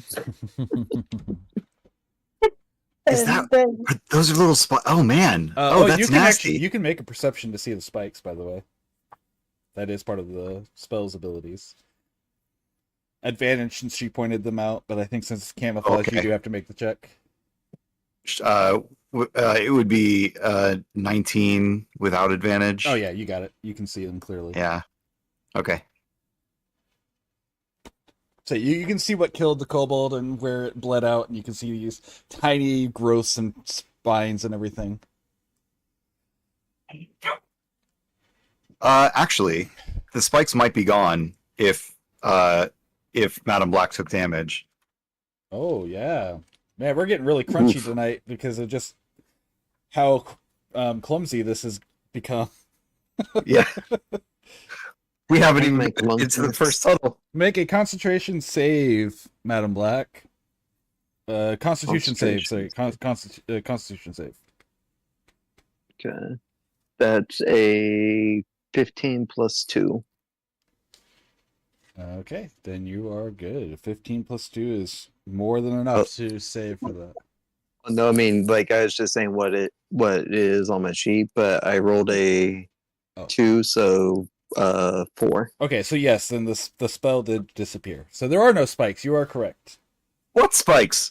There a second ago, I promise you.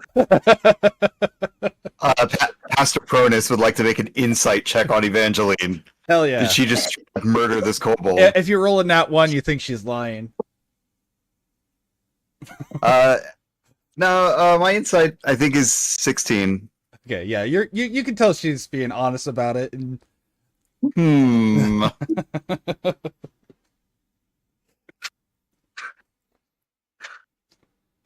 All right. I suppose we're not taking the peaceful way, are we? I guess not. All right, so I never said I was peaceful. That's true. That's true. So then, how are you getting back out of this hole, Madam Black?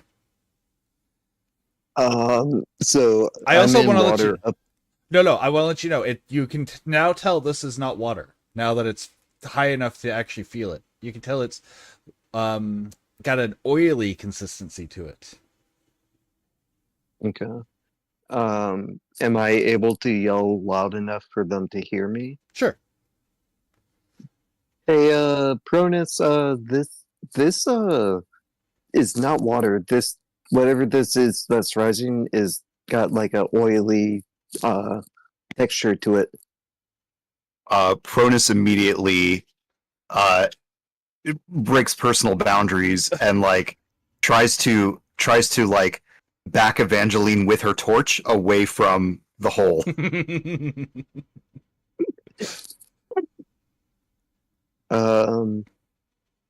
Can you all like give this rope a tug and get me the heck out of here?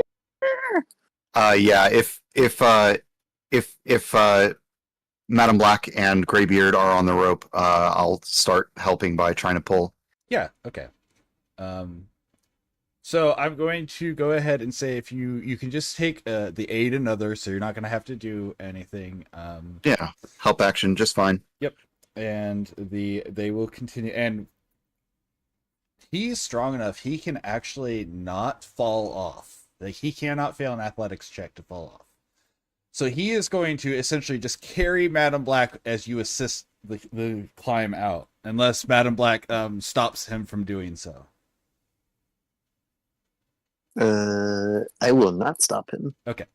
So yeah, he kind of like potato sacks you over his back and just starts climbing up as he's getting aided by Pastor Pronus here.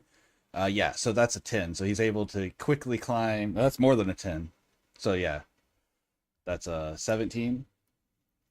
No, not a 17. Not a 17. Not a 17. A 12. Sorry. Plus 7 is what I meant to say. So 12, and then yeah, he makes it up. You guys pull up, no problem. Well, this first trap was a doozy. You can say that again. And you can still This first trap was a hear, doozy. you can still hear it filling up, by the way. Hey guys, let's hightail it out of here. It's rapidly rising. Well, it's got to rise 70 feet, which Sure. would take maybe quite a while. If this whole mine floods, then the operation is kind of dead anyway. So, I think we probably have at least a few hours to explore the mines and see where the oil level is at. All right. So if Graybeard is going to bring you guys back to the cart junction, but even with the splint, he is not looking good for walking for much longer. Like, you can definitely tell it hurts him to walk.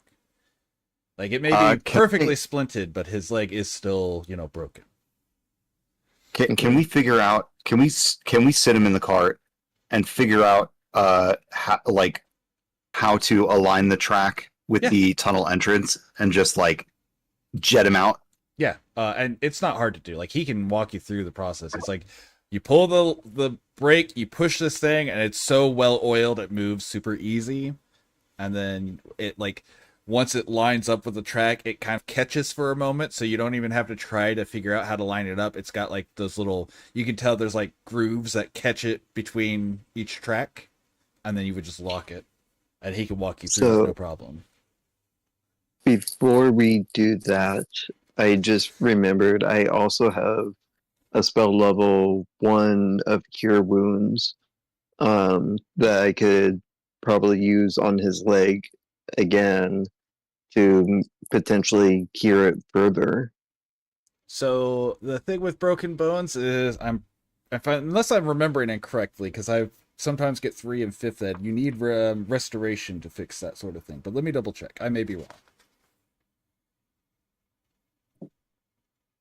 I do have lesser restoration on me, but I think we should worry about our own safety until because he can just chill. Yeah, he can while we're doing this. That is true.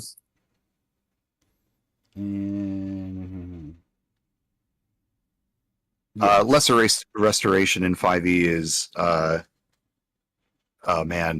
poison, paralyzation, blindness, deafness, disease.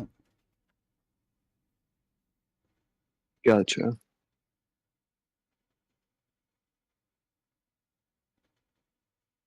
Yeah, so it's actually greater restoration, I think.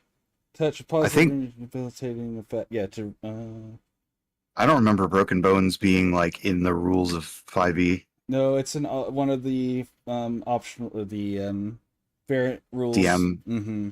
Okay. And it is greater restoration to return missing limbs or broken bones. Alrighty. Gotcha. So yes, he'll need time to heal naturally in order to fix his broken bone, mend his broken bone. Let's get him in this cart and get him out of here. Yeah, if he's telling us the instructions, happy to follow it and send him on his way. Yeah, so if you push him out, and you can tell he's not happy. He is pissed, and he says, "I'll give you a bonus if you get rid of all of them. Bring me proof that they're all gone, or send them all out so I can see them running. I'll give you a bonus on top of the day's worth of value of profits." Oh, My mouse just. I will have to use the restroom. I'll be right back. Yeah, you're good. We can take our break. I mean, we're Sounds already an good. hour 40 minutes, so we can take a quick break. Well, this is a good stopping point. So break for 15 minutes. sounds good to me.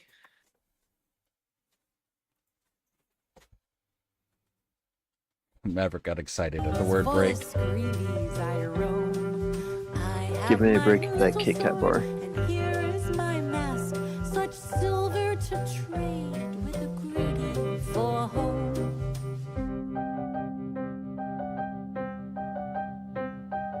That little octopus, its eyes look so wise. I will keep silent about them. I will.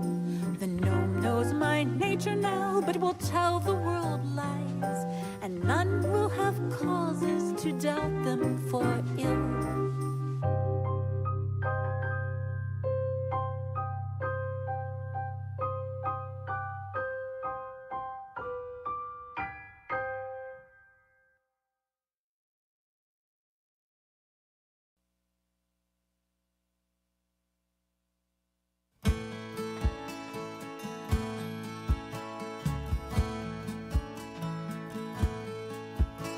It seems so long ago when we discuss our favorite TV show, the resolution of 7 long years of mystery. Who was right and who was wrong? Who'd sing that I said fire song, a celebration, and the answers to our fan and theories. But then subverted expectations came at the expense of decent writing. So now a rock from 7th hell is our silver lining. It was a stone, a giant stone, a flaming rock from outer space that demolished Westeros. That red comet there by the sun that they've forgot since season 1 became the meteor that ended Game of Thrones.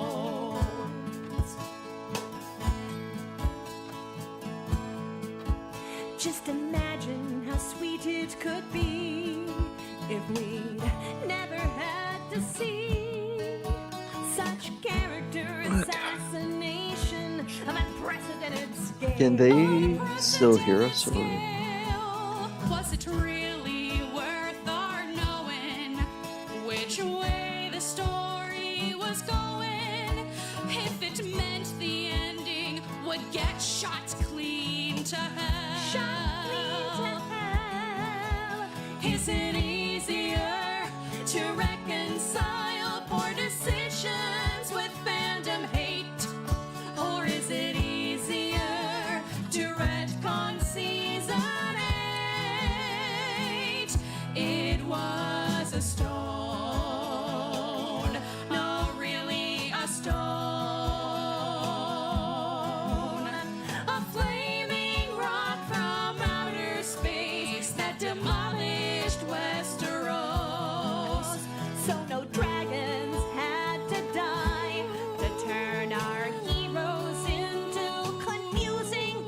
You want to earn a pistache? Metal. Bottle. Do what? Glass. So I think we've found our reason Glass. to pack up all There's this 7 bird seasons that and forget has people that offer it a mustache, a pistachio, and they're just like, do you want to earn a pistache? And they like test the bird by like giving it objects, and they're just like, what's this made out of? And he'll be like, metal or glass, or it's funny. to be shocked about That's funny. That is actually real stuff. When I was a kid, my dad had a Amazon blue-fronted parrot, something like that, blue-front Amazon parrot, and it could talk. It had a few things that it said, but it grew very jealous of the attention that we got as kids, and it got kind of aggressive, territorial. How dare you kids get so much attention? I mean, no. But I don't know. Can they hear us? Technically. Let me turn my stream audio back on. Let me see. Oh yeah, they can. Nice. So if you want to talk to chat, hi chat. How's it going?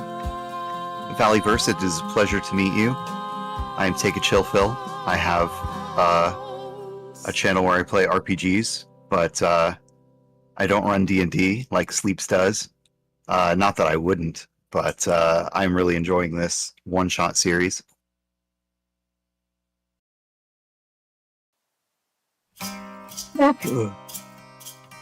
Although we did just spend an hour and 45 minutes on a single pitfall trap. Graybeard just had to fall. It could have been one of us. We were glad to have him guide us. Corgi wants to earn a pistache. You want to earn a pistache? What's this?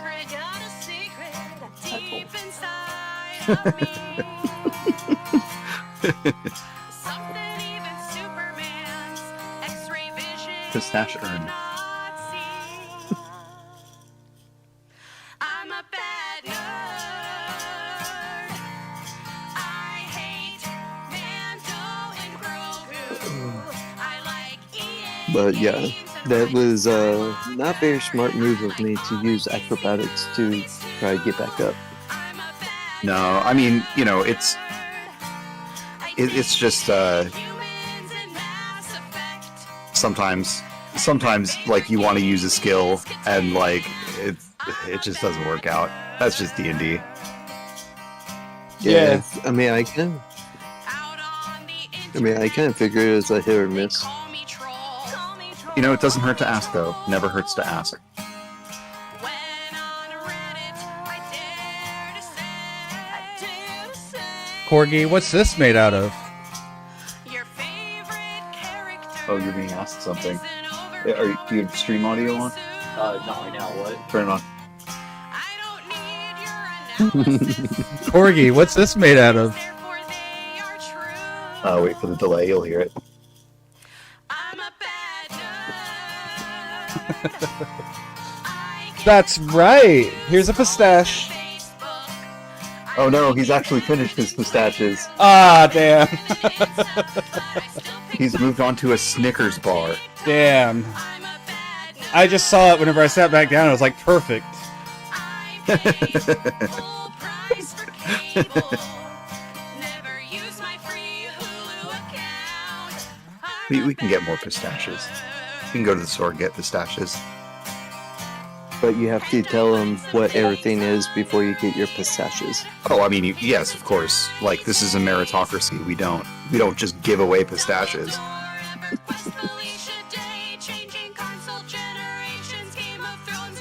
I mean, does he have to tell you what I mean- something is before you even get to the checkout line?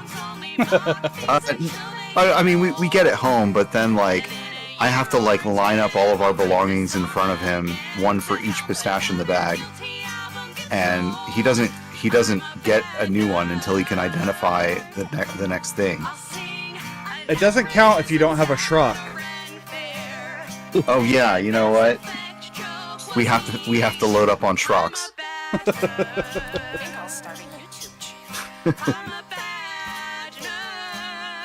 Oh, what a great video. Croc. Shrug.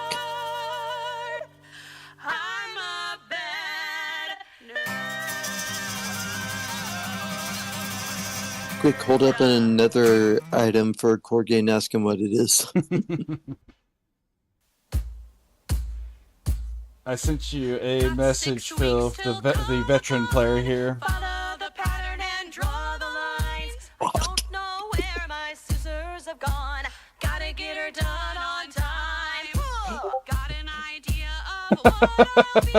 Follow the pattern and draw the lines. No, I mentioned that just like a little bit ago before you hop back on. Just like an hour and 45 minutes on one trap. Sometimes it goes that way. Cut out the foam and heat up the glue. That's D&D. I mean, granted, I may have delayed some of that myself. Just That's like okay. actually with the concentration check. No, that's fine. I'm not, especially since we're trying to do this to help people learn the rules. If I miss a rule, calling it out's not a bad thing. Oh sure, and we could all use a refresher every now and again. I don't get it perfect. Especially since, I play like 4 different editions of Dungeons and Dragons, so. Yeah. Okay, Corgi, for a pistache, what is on the back of the dog on the left?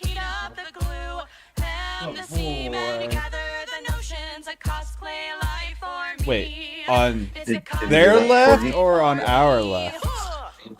On our left, the one that has like the gold on his Uh-huh. chest. The one based on Maverick, yeah. Mhm.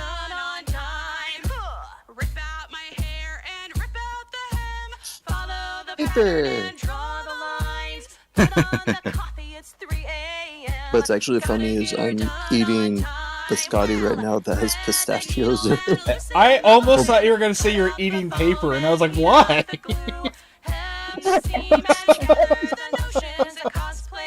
One time in 3rd grade, okay? Oh, I have a friend who, on my bowling league, or actually on our team, I should say, who eats paper like every night, like just straw paper. His girlfriend gets mad at him. Dare I ask why? Because it's so he can have something in his mouth and he doesn't like gum. Fiber. Yes, this all started because you were eating pistachios, Corgi. Gosh dang it, Corgi. Dang it.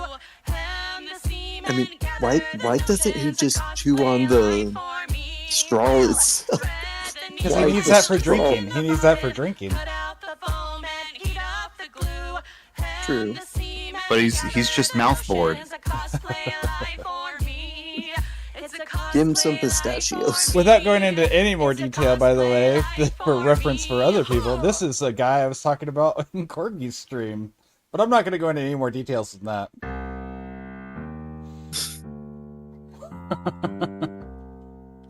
I want to know, but I don't want to know. That's alright. Even if you want to know, I'm not going to tell you. I'm dead.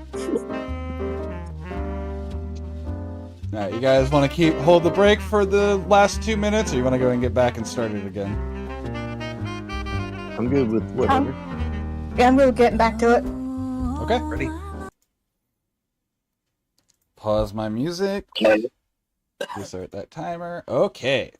So you've wheeled Graybeard out. You guys are at the cart junction. For anyone who's joining us after the break, we have been entering a mine filled with kobolds, a dwarven mine filled with kobolds. They're trying to clear them out, and they spent an hour 45 minutes on the first room.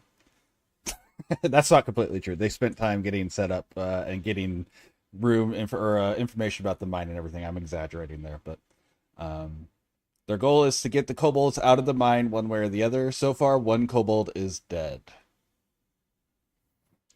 Why don't we try and find out where this one came from?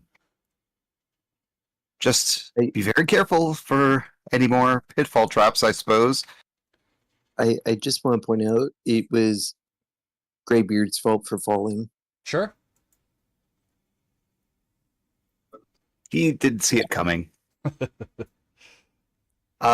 With having said that, I'm going to recast light on my shield as we're walking through. Okay. Are you wanting to go back in to like inspect the dead one, or are you wanting to go a different way now? I think. Well, we did. I don't know. My instinct is to see if we can find out where that one came from. But what do you guys think? I will follow your lead. I kind of want to see where he came from as well. Okay. Yeah. So if we skirt around the trap and the trap that we know where it is to get to that kobold, can we see if he's carrying anything on him, or maybe inspect the dust in the cave to see if we can figure out what direction he came from? Yeah, so we're going all the way to the back. Again, there are 2 tunnels, and he came out of one of these. You're pretty confident because you didn't see him on your way in. If you inspect his body, you're going to find that he is not carrying much with him.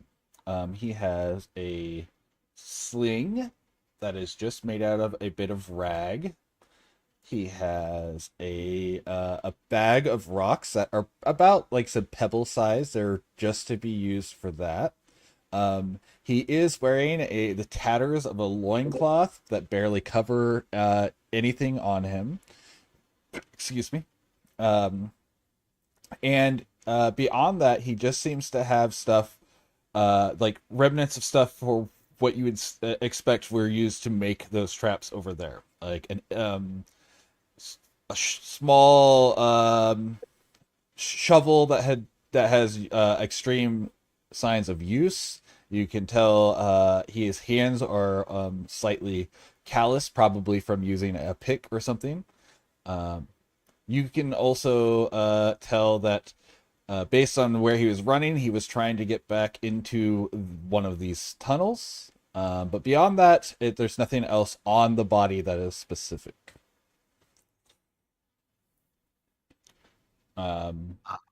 It does seem that if he's not carrying any valuables with him, I suppose they're not down here to try and take treasure for themselves. So there must be another reason they're down here. Sounds like a reasonable assumption. I agree. So from a negotiation standpoint, we probably couldn't convince them to go home with a bribe, is what I'm guessing. So we're now, just to be sure, we're now by one of these tunnels, correct? Yeah, there's these 2 dwarven-sized tunnels, and they meet up almost exact same place. They essentially run. They start off parallel, but you can see they both run out at outer angles, and they're not really straight. They seem to follow ore veins of some sort. Gotcha. May I go ahead and roll wisdom as far as the tunnels go? Sure. You want to make are you trying to survival, like, or perception? Are you trying to look in to see something specific? Like look for traps? Are you trying to, what are you trying to do specific here? Mostly trying to look for traps. Okay. Yeah. So that'll be a D20 plus your. Could I wrap my fingers or wrap my red holy threads around my fingers? Place a hand on the back of Madame Black, on the back of Madame, like the square of her back, and whisper a little prayer for guidance. Yeah, absolutely. As long as she doesn't stop you. I will not. Okay. So you'll roll a D20 and a D4 together whenever you make your check. Okay. And then can I also add intelligence to it as well? No, skill checks are always made with one attribute at a time. Gotcha. So you're Okay. you're pretty confident. That's a 9 with your thing. So no, So 10. wisdom is a 18 plus 4 Mhm. with a proficiency bonus Okay. of plus 2 All right. So that's for wisdom. 10 to 10. Okay, yeah. You don't see any sort of traps. You do see signs of supplies that would have been used, more supplies that would have been used to make that trap. You can see several large empty jugs that you can kind of make out the some of that oily substance that you had seen before. You can tell there's not enough jugs here that would have filled the whole thing. It probably would have filled that hole over a human's head, though, but that would have been about it. I just got a terrible idea. A really, really terrible. The miners would probably be mad at us idea in which we could definitely succeed, but it would be a bigger pain in the butt for them later. What idea What's is that? If we throw a torch down into the oil that's filling up, we could smoke everybody out of this place. Definitely an Not a- idea. Mm, but do we want to risk setting the place on fire and us not be able to get out? Oh no! It would definitely be like some terrible, terrible damage and miner's lung for years and years and years. But yeah, it's just one idea. I need to stop thinking out loud. Scorch I don't know. packets are a tactic. I don't know. Eventually, do you think it's worth the lung cancer? Yeah. I'm gonna go with no. I don't like the idea just because we This is a could, better idea of how many we're dealing with and everything. right. But this is the ideas of the last resort. Agreed. I kind of regret bringing it up. I'm sorry. I'm just going to go ahead and throw this out here as well. Anyone who knows enough about mines, you can definitely tell that there's, with the map that you were given, that there is a large fissure. So that plan only would work if everything was on this side of the fissure. I see. Mm. I see. Because the smoke's going to fall to the bottom and it's going to pour into there more likely than filling the whole thing. Of course, you don't know for sure, but if it's marked as a fissure instead of another feature, it's probably too deep to have been used as a, somewhere. Yeah, we also don't. I mean, we don't know. We're just making assumptions anyway. Right. Or at least I am. Yeah.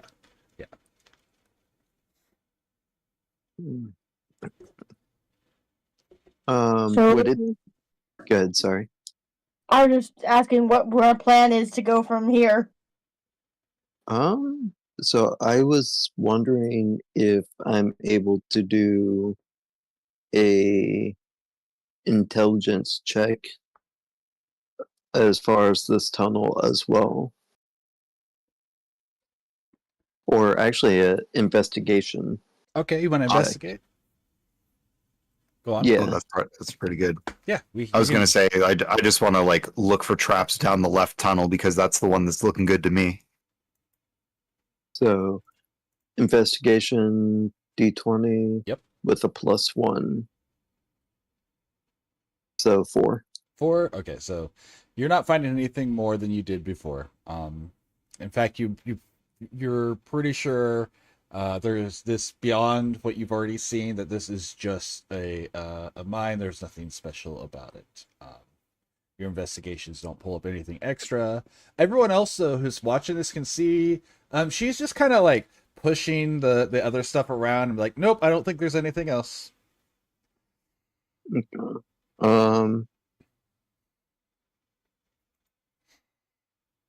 Can I run to my own perception check to check for traps? Yeah, if you want to. I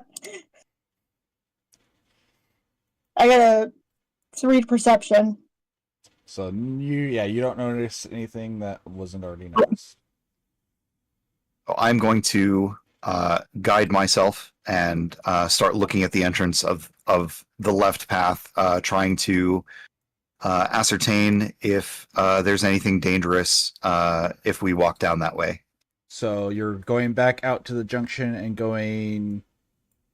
Can I move this, please? Excuse me. rude. There we go. Up here. Is that what I'm understanding?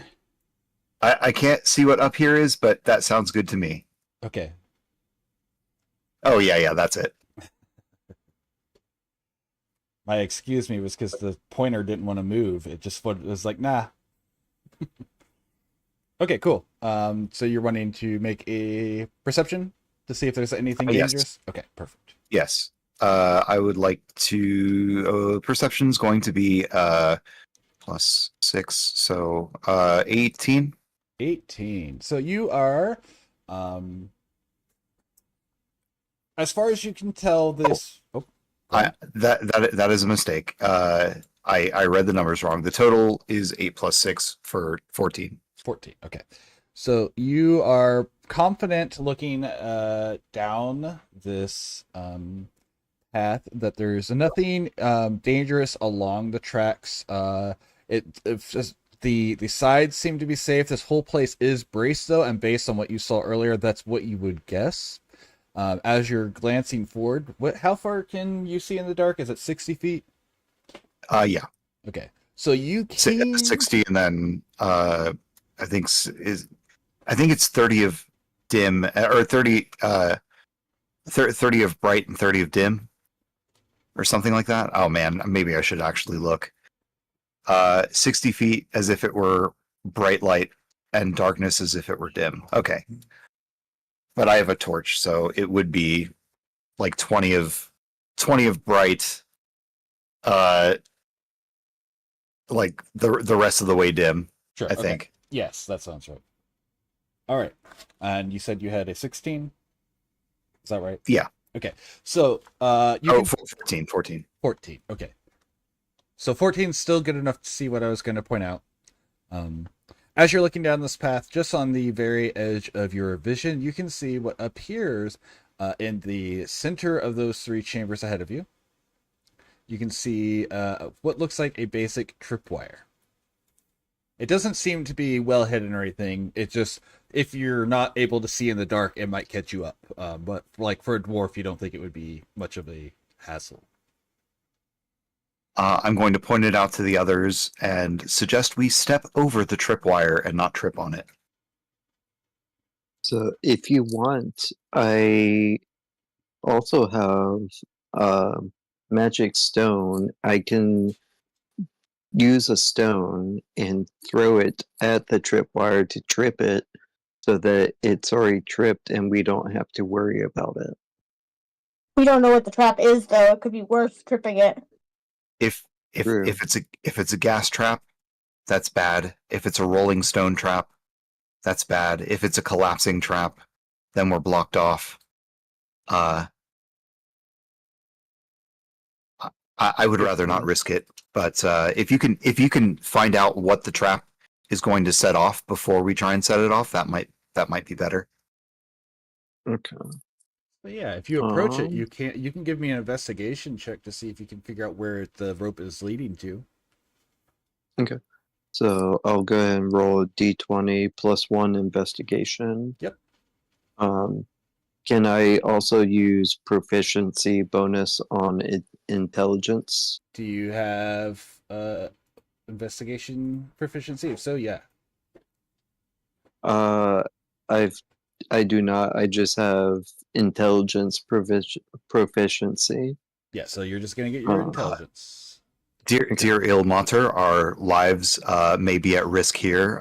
Please guide my friend. Okay, and guidance. you can add the D4 again. So it's d20 and d4. Yep.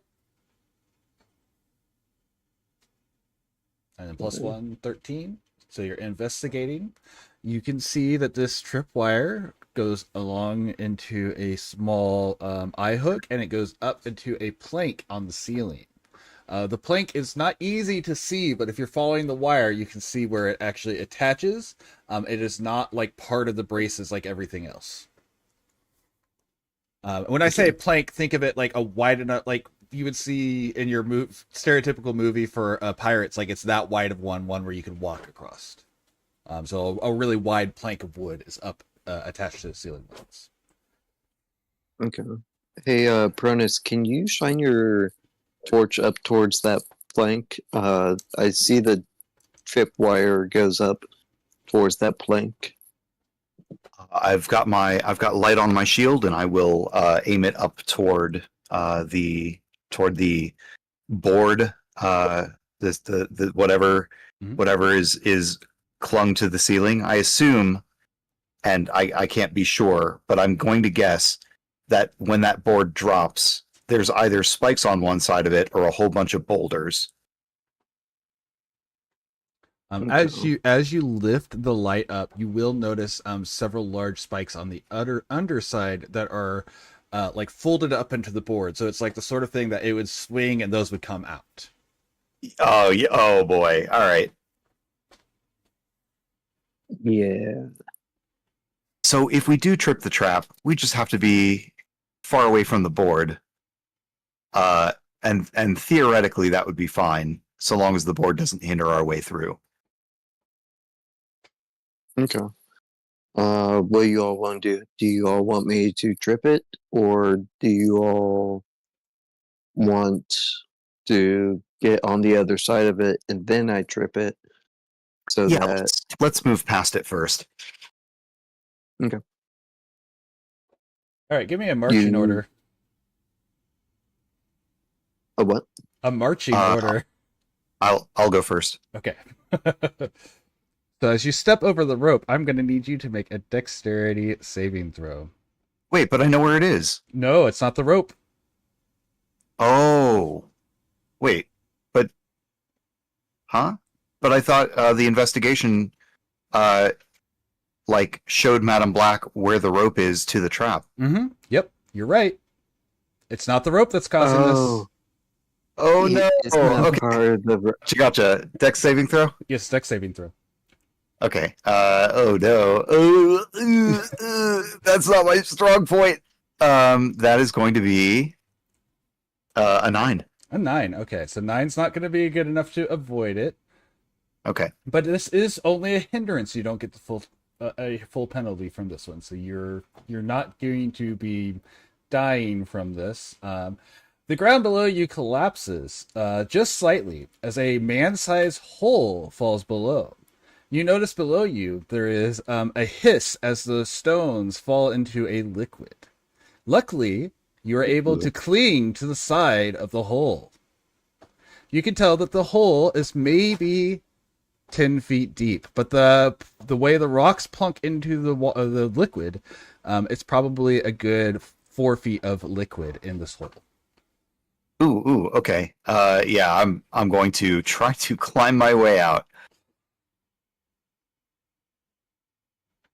Am I allowed to, like, how, like, is he having a hard time getting out, or is he able to get out pretty easily? Well, we'll see.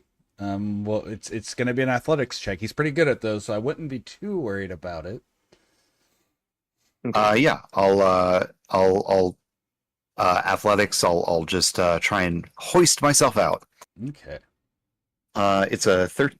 Oh no. Athletics. Yeah, 13. 13. Yeah, you're able to pull yourself from the hole, and you are now on the other side of this man-sized hole, and there's the rope and then the hole. So on your side you see rope or hole, rope, and then your allies on the other side of the rope still, or not rope, it's a wire. But Okay, got it. Oh boy. Careful, everyone. More traps! Ow. but it is, if you were to attempt to jump over the whole thing, and I will say, Pastor Propus, you can tell, Pronus, I mean, you can tell from where you're standing that the ground underneath you is solid where you have climbed up. So it wasn't Okay. like a double pit in this scenario. When you climbed up, it is solid. So you do know if your allies were to jump it, as long as they could jump over a 5-foot jump, they could get to where you are safely. Oh, I'm sure the monk will be fine. Guess I'll follow him up and try to jump over him. Yep. And it's an athletics, and to make a, well, let's see. If you take a running jump, you literally only have to roll a 5. Yeah, you clear it. Okay. I'm gonna cast Lawn Strider. All right. To go along with acrobatics. Sure. Yeah, I'll allow an acrobatics for this jump. So D20. So Lawn Strider acrobatics +2. Oh no! 5. Yeah, say all you had to get was a 5 as long as you ran, so you're good. You are good. Whew, that was a doozy, guys. We need to It be sure more was. careful. We need to be more vigilant on what we're looking at.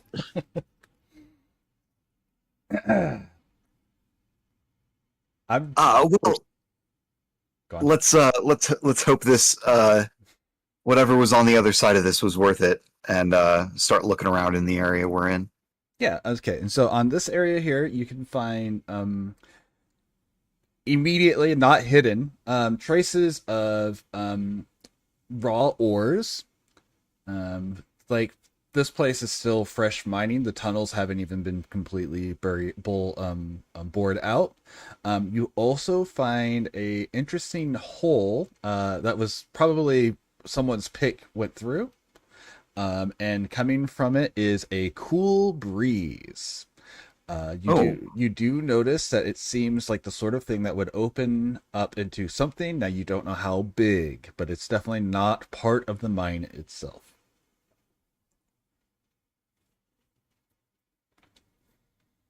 Guys, do y'all want to try to open it and see what's behind it, or Maybe we should take a little bit of a look to see what we can see beyond it. If we like shine a light and kind of try and peer through. I will say it's not Sounds like- large. It's maybe the size of someone's fist. Okay. Also, just asking, am I also able to light a torch? Sure.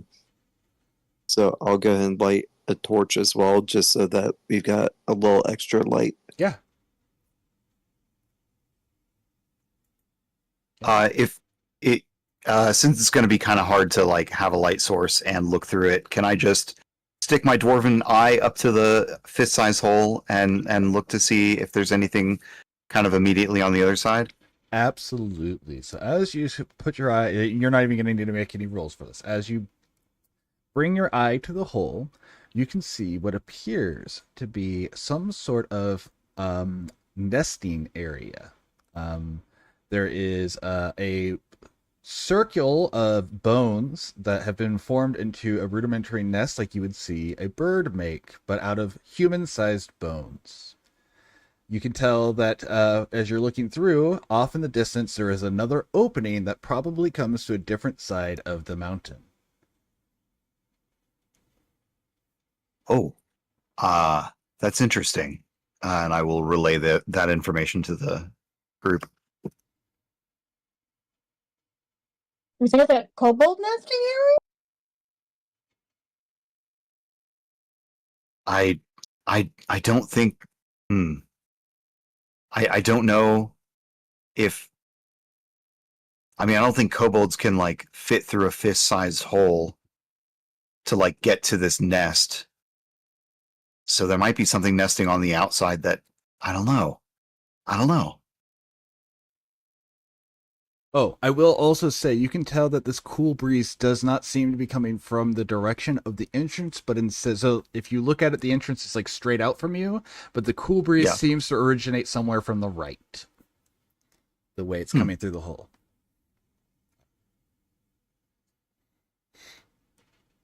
I suppose we could break our way through, but you know the clanging and banging of breaking this wall might attract more attention.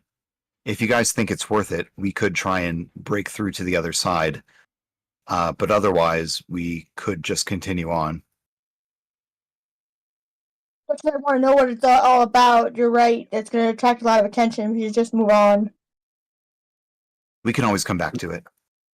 If you want, I could transform into a small, tiny lizard and fit through the hole and look on the other side. I don't know. Let me check. You might be able to turn into something that's small. I forget what extra sizes you get with your circle of the moon. Okay.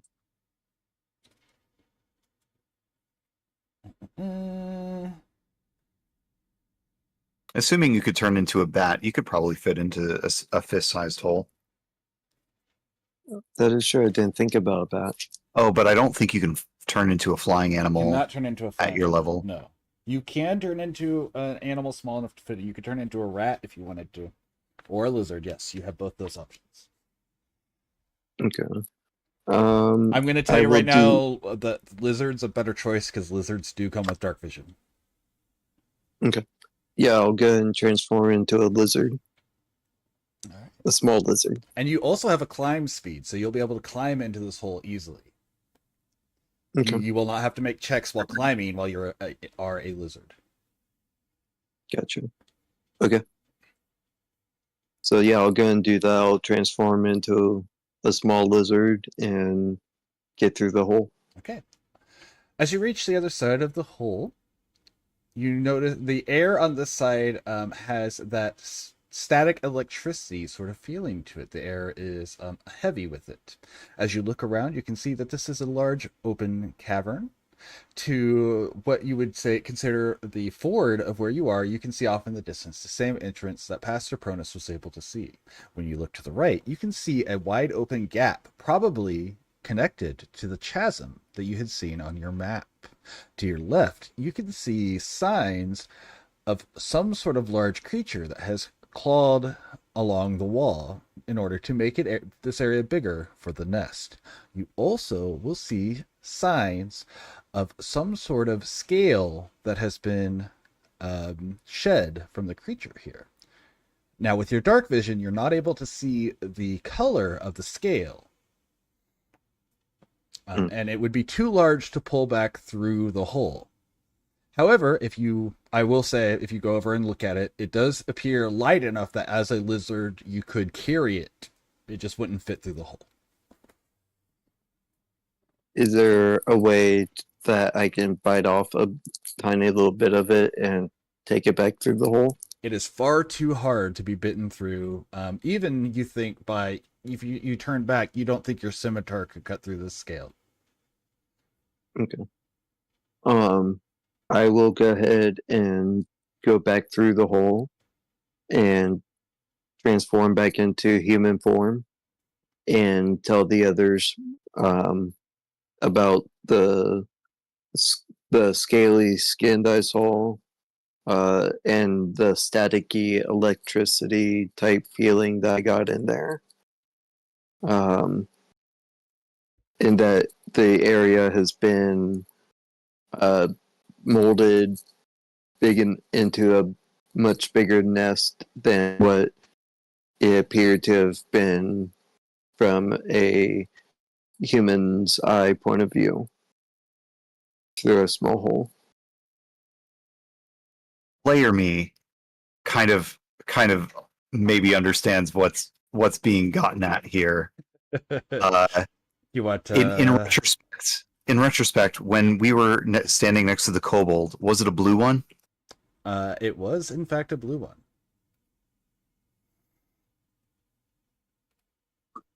Pastor Pronus does not know what that means, but he's just like, that's very intriguing, huh? Maybe we ought to break this open. But if we do, it will attract attention. Maybe we should flush out all the rest of the kobolds before breaking this. I don't know. My vote's to flush them out first. Yeah, let's take care of the kobolds before we venture into the weird cavern. All right. All right.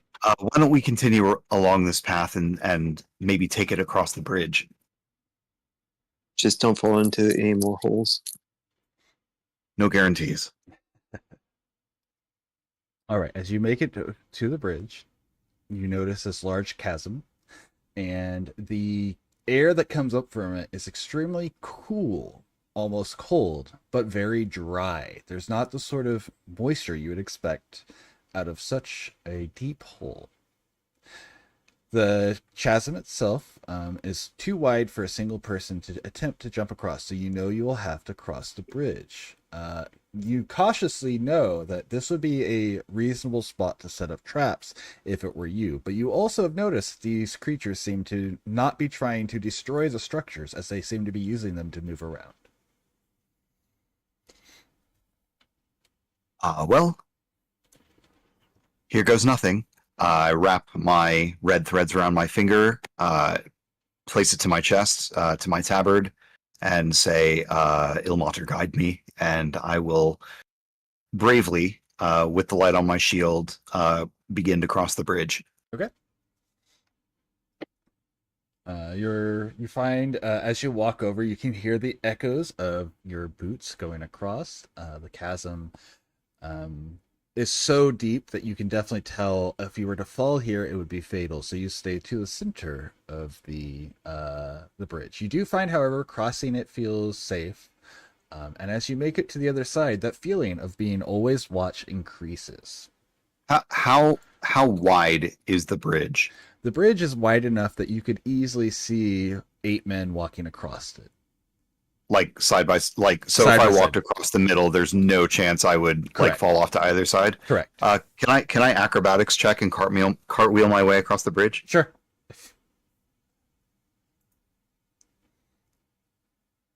6. 6. Yeah, you attempt to, and you kind of fall on your shoulder and do like the kids version, where you kind of just tuck into a somersault halfway through and roll across and kind of land flat out, but you're, not enough to hurt yourself or anything, just not enough to be like a true cartwheel.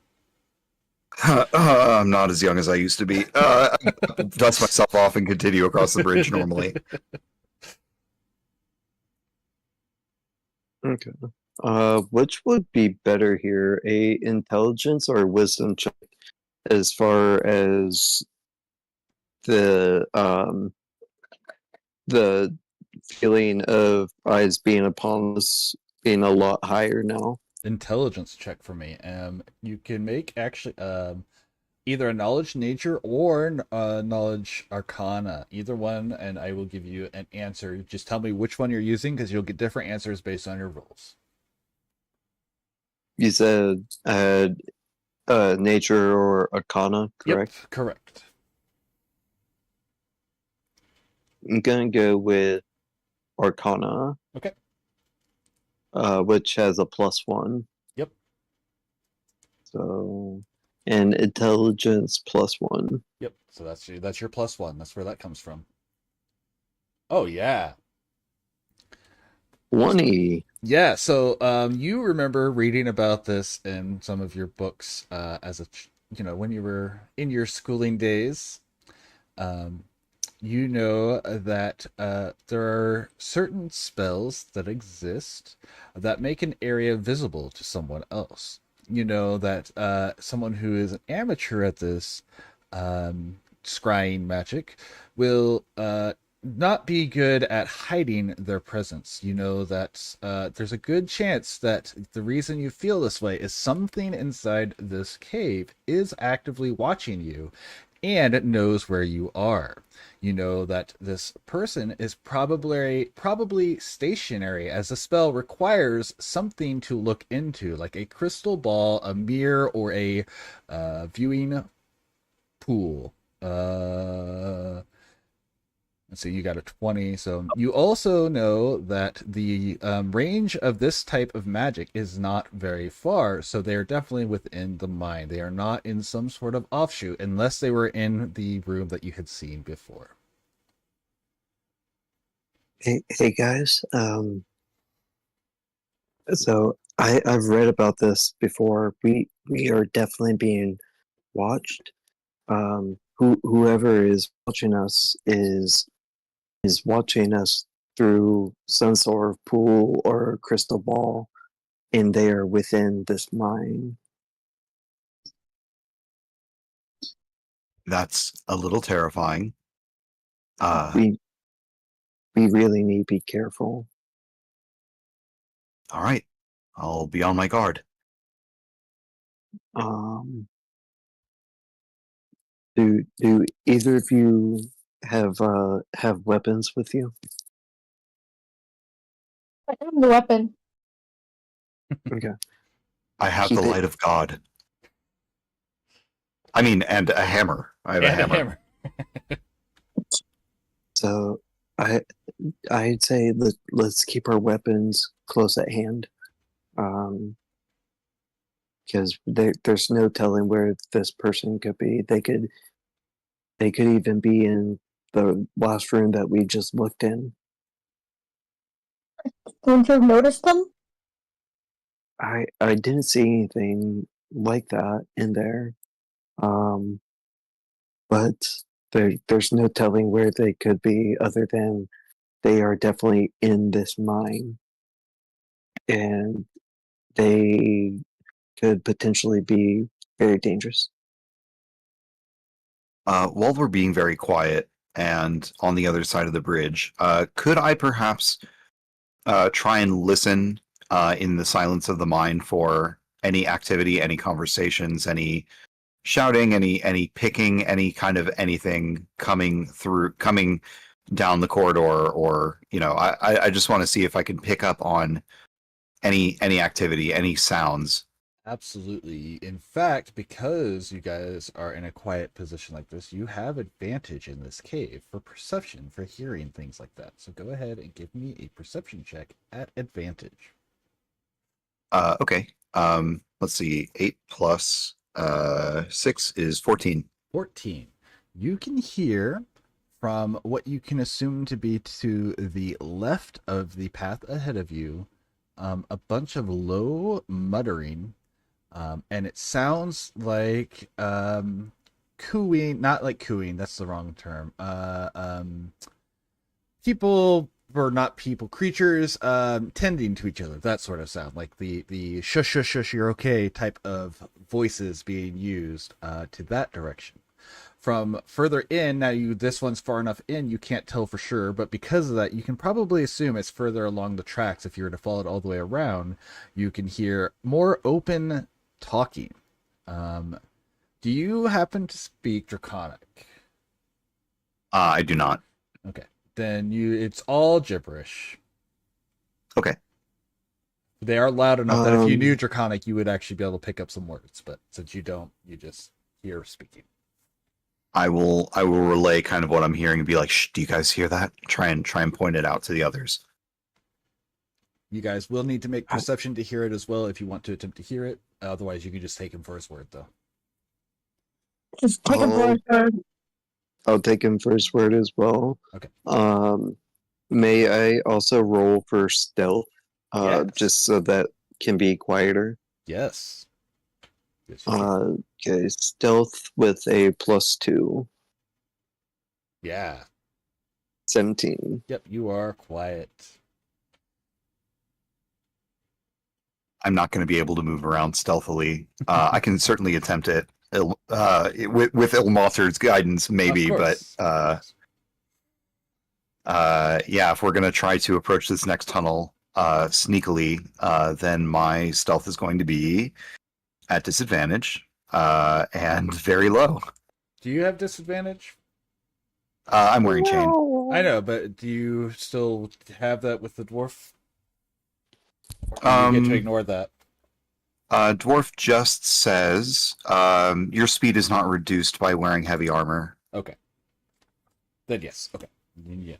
Meaning I'm able to move fast and loud. Right. Kind of like the thundering of Ryan's character the other day. Yeah. Okay, cool. So yeah, you know, you're not the, you're of course you're always actually you're knowing what you know about your character, you probably aren't feeling confident in how quiet you're being, but you know, you feel like you're being as quiet as you can be, and the other two are like, well, so much for stuff. I mean, now we could take the approach where I know I'm not going to be stealthy, and I can just walk ahead, and you guys can kind of stay behind, so that at least you guys can kind of catch whatever finds me by surprise. I will say it is kind of difficult to be truly stealthy when you're walking around with a torch. So you are being quiet, but my shield has light on it, so there's no way.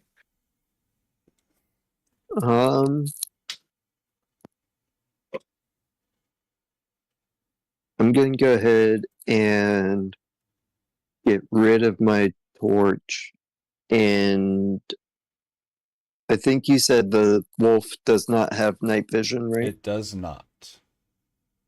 Okay. And I will transform into a large lizard. Yeah.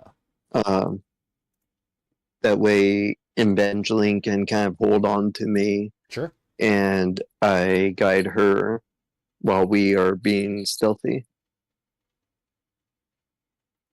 Yep. As a giant lizard, you're just so you know, your stealth will become a +3 whenever you roll those in the future while you are in the giant lizard form. Ooh. So instead of whatever your current one is, it'll instead be a +3. Okay. Should I go ahead and roll again then? All right. If you're attempting to sneak, then yes. Okay. So D20. All right. Cool. You are very sneaky. Very sneaky. I think I would like to move ahead and investigate the sounds of the bickering or conversation that's being had back and forth, and try and move past the voices trying to shush each other. Okay. So as you move forward, we'll say you get about, I know there's a slight delay, but you get about here on the map. You can hear the whispering and shushing on your left suddenly stop. Okay. As you know, the light floods around this corner into this cave or chamber. If I peer in, do I see anybody in there, or are they hiding? They are hiding. Okay. You can assume Then there's people in there because you heard the shushing, but you do not see anyone at a glance. I assume that if they're like, I'm thinking that I should move past it, because I think if they were hostile, they would have like jumped us at this corner already. Sure. So I'm going to assume that they're non-combatants. They're not here for a fight. Sure. And maybe can be negotiated with. And I'd like to further investigate where the other talking was coming from. All right. So yeah, you're able to walk by, and it does not seem like anything is reaching out to get you, at least at the moment. Now, when you get to this corner and your light floods in, you do see something reflect off of the light in this chamber to your left. Oh, let's see what it is. And what are the other two doing? Are you sneaking in the darkness, or are you holding your position while he walks ahead? Sneaking in the darkness after him. Okay. So are you just staying 40 feet back and like just outside of the range of the torch, or his, not torch, but his light? Yeah. Okay, cool. That works for me. All right. Go on.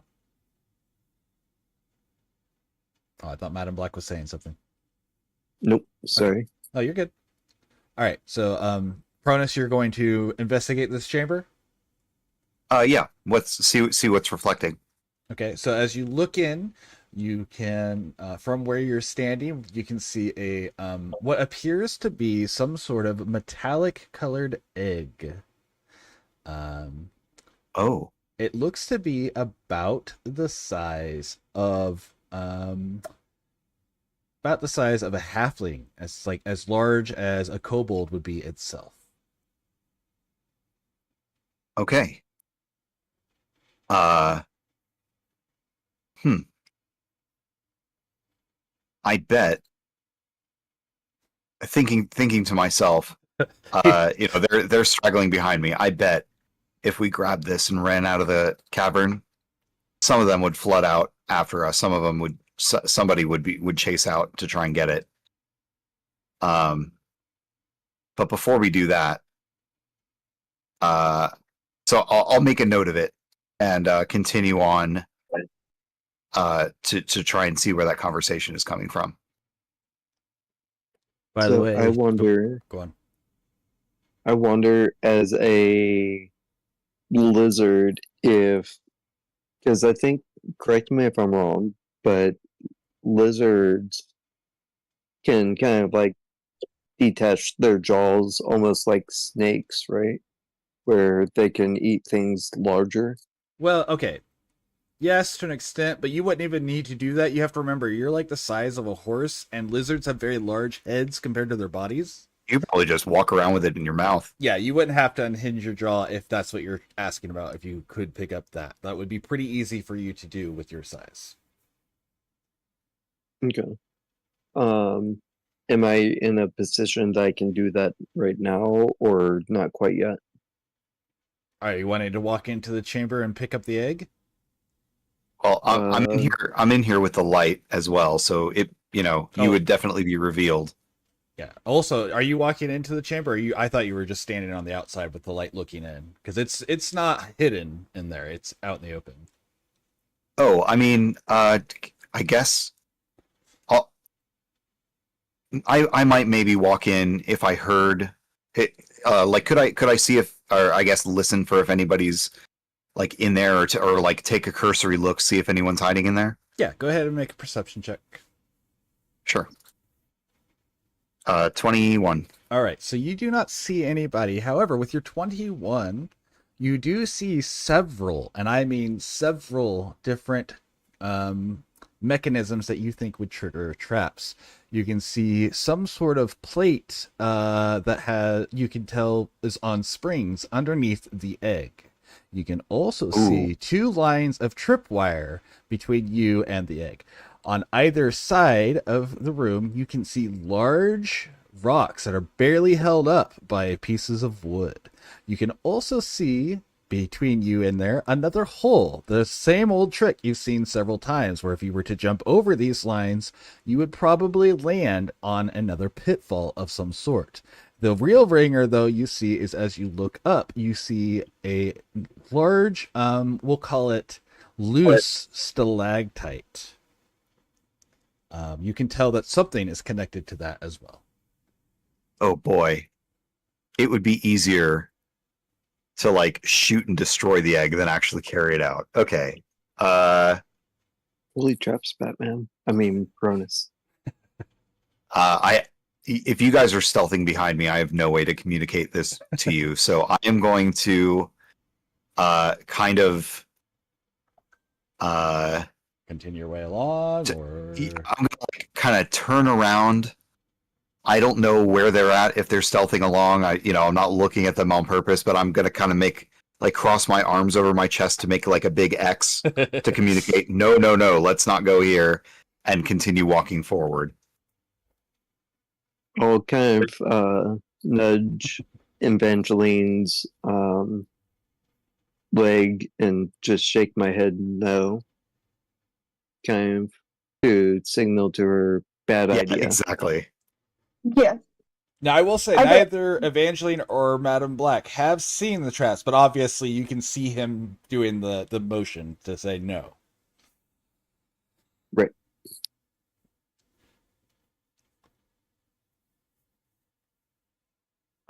Do I need to roll to be able to nudge her to kind of tell her, like, yeah, we're not doing this? No, that's, I mean, the nudge and then shaking your head, that's pretty obvious. I mean, she can't really see you, but something moving its head back and forward right up against you, you can tell something's doing that. Gotcha. Okay.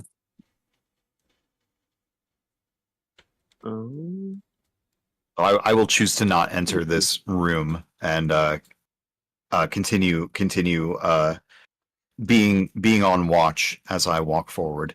Did you hear the eager DM in me go, so you walk into the room? A little bit, yeah.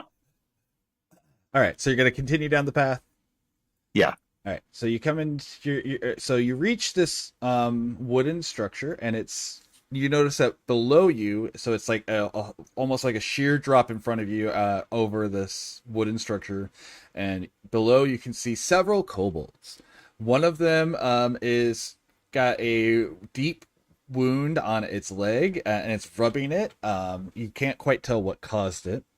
And then across the way, just barely in vision for you, you can see two kobolds sitting around a large bowl, staring at it, and one of them looks up at you. You can also tell that there are several kobolds here that appear to be children, very young children, much smaller than the others. I would like to subtly, and now that I've been spotted, kind of like tighten my grip on my red threads and hold my hands up in the air.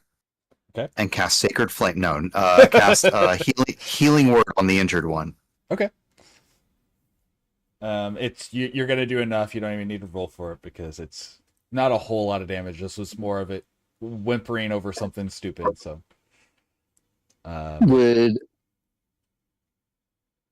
would insights be something good to use here to kind of get insights into what he was giving us the X sign for?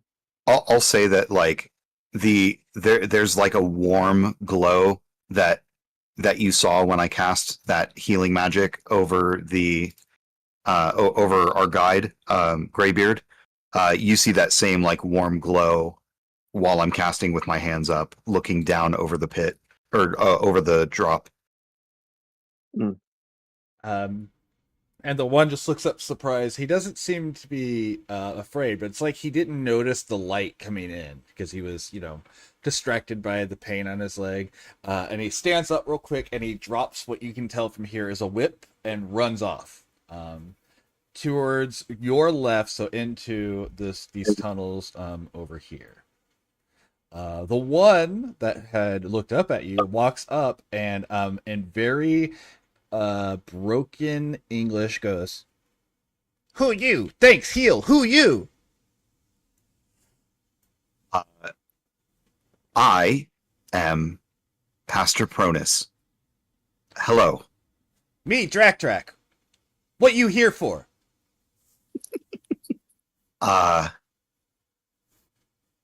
I'm here to ask if you would please why don't we talk? And I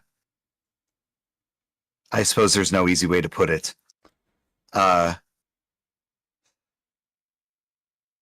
Can we can we make an agreement? What you want? There are dwarves working this mine, and yes, they make Mother mad. I didn't hear that clearly. Yes, they make Mother mad. Why? They make noise. They wake her up all the time. I see. Why does Mother like this place? It dry like home. I see. Where was home? Big desert, far away. And he raises his hands up like to show like how big it is. Obviously not really good at describing it, but that's what, you can tell that's the sort of motion. I understand. Why did you leave home? Bigger Mom scare us away. I see. Uh, maybe we can help you with that kind of problem. And I'm going to kind of, with my hand still raised, kind of like a motion, like with one of my hands, kind of like a come forward. I have some friends here that are very capable, and we like to solve problems. I think I've never met these two, but I think they would be amenable to solving problems. Why don't we talk about what made you guys flee your home, and put my hands down and ask, mind if I come down? Okay. But me watch you.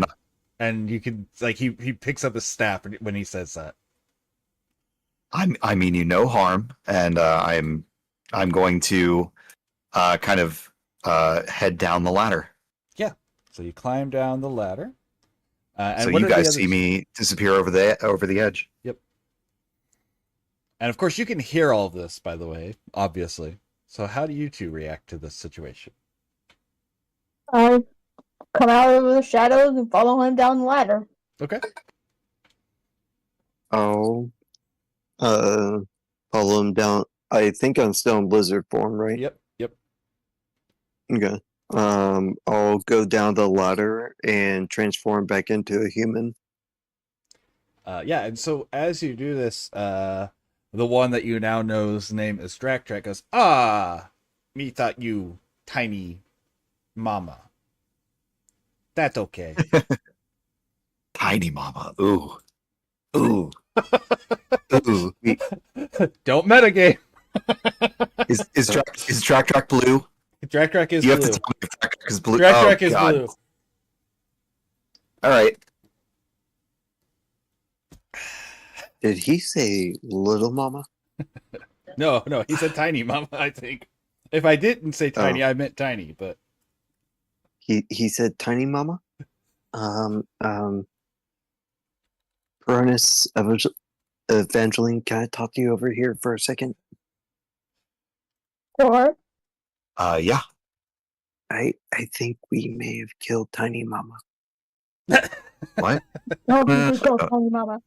He thought you were a tiny mama, in your giant lizard Oh. form. Oh, okay. Okay, good.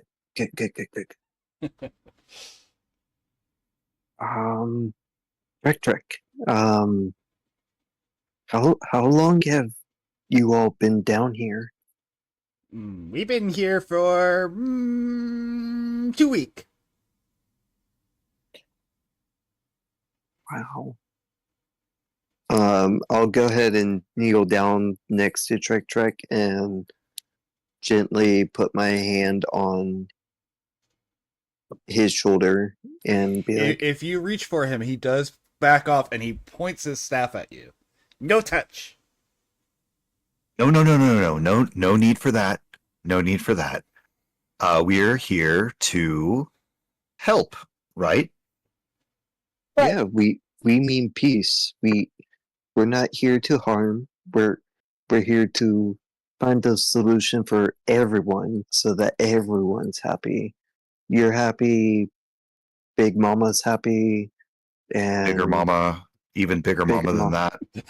that. yeah, and The We- biggest mama. even the tiniest mama. All of them. All the mamas, and even the what was Graybeard again? Org He was just a big He's a dwarf. dwarf. He's just a dwarf. dwarf, Mm. and even the dwarfs. We want them to be happy. We want you all happy. We want everybody happy. We mean no harm. We pretty happy now that round ones aren't here. But But wouldn't you be happier back in the desert if the desert were safe? Well, of course. But desert not safe. Bigger mama there. Okay, but With my friend here with the black hair can get rid of that problem, right? yeah, I mean, I will not step down from a challenge. I will avenge your dehomination.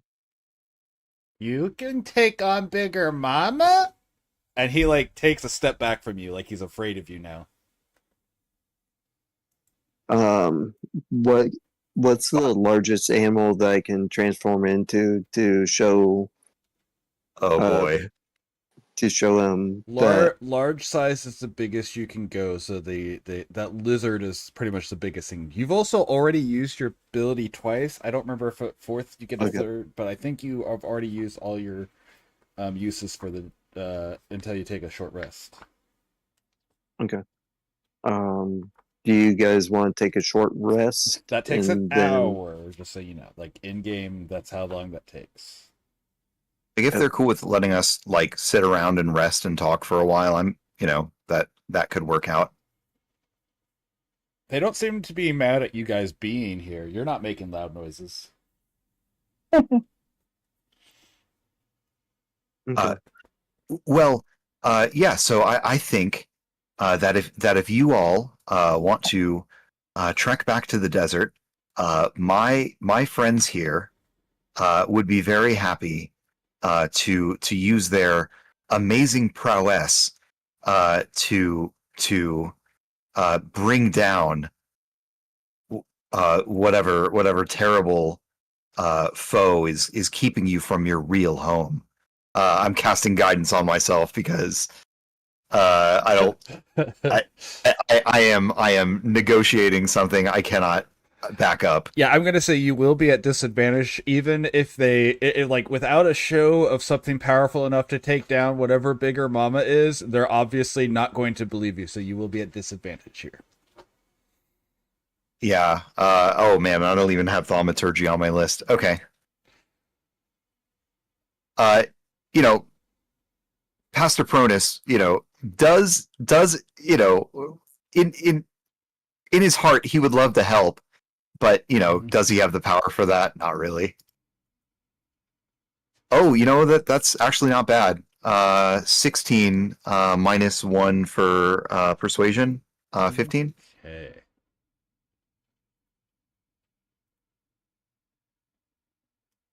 Oh, hold on.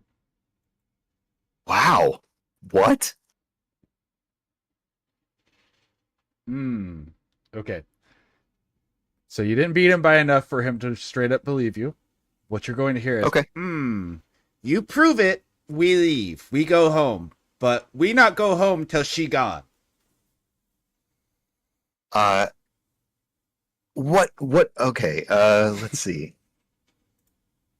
What if you went with us, strength in numbers? We no match even with all of our number.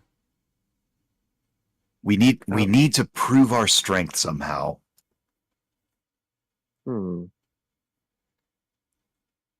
What if one of us could light their hands on fire and punch with fire in the air? Would that be strong enough? And he just holds up a hand and uses produce flame. No, that's not good enough. Okay, all right. What if every time someone falls, they could be brought back up? And he says, "We have people," and he points towards the direction that you had snuck by earlier. He says, "We have people who heal in there too."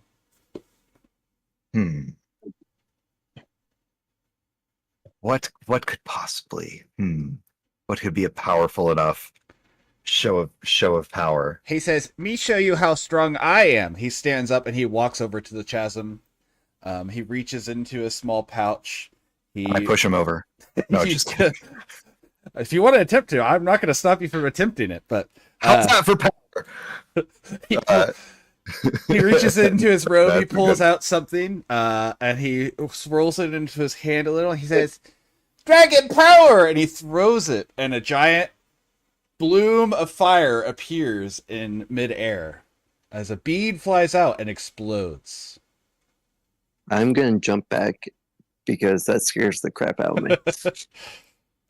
You just made Mama mad. Good job. He says, "No, not Mama out hunting right now." Oh, okay. I was gonna say that's a lot of noise. What is Mama hunting exactly? Oh, I don't know. Probably cows or something. There's lots of cows around here. But- she got but baby cows are- she got baby coming, so she need to eat lots. You hear that, guys? She's pregnant. So you know how animals are with their babies.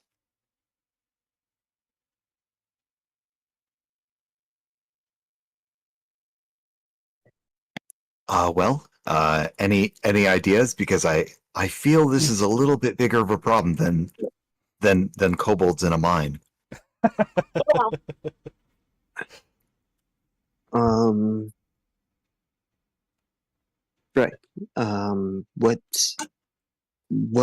What can we do to prove to you that we can handle this and we can get you a safer living situation back where you live And he just kind of before? go on. Because we want nothing more than to reunite you and your family with the home that you had before this, and you all live in peace and harmony. And he shrugs and says, "Me don't know. Impress me. Do something that get rid of bigger mama." And he holds his hands up again, indicating huge size, but obviously with no scale, you don't know what he's saying for sure. I can make your mama a stronger mama. When mama come back in a while, you show me. I mean, all right, sure. Can I do a history check on where they lived before? Yeah, you can go ahead and make a history check. Okay. It's gonna be a Pull plus. Sorry. No, you're good. I'm just pulling up something so I can find the correct names and everything. It's gonna be a +3.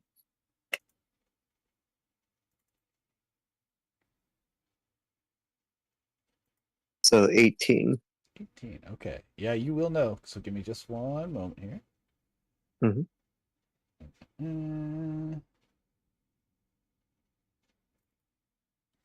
And Corgi, I'm just telling you right now, this name is for you. This name is for Corgi. Pistachio. Okay, so you know that the only great deserts are either going to be over in the lands of Nook, the Principality of Gord, or Kaluki, which are all either across a sea or on the other side of the mountains. So quite a bit of distance, and they are very large deserts that are mostly homes to savage lands and such, things like that. Okay. Trek, did you all live across the ocean or across the mountains? No, we from across the mountains. Okay. You know that I- Principality and Gord, by the way, it would be Principality of Gord and Nook would be the same desert, by the way. It's going to be in one of those two, and that would be to the north of here. So you used to live north of here. I'm a bit familiar with that area. Very gorgeous area for your family. We will do anything so that you can be reunited with your homeland and not be disturbed ever again. Good. Go kill Bigger Mama.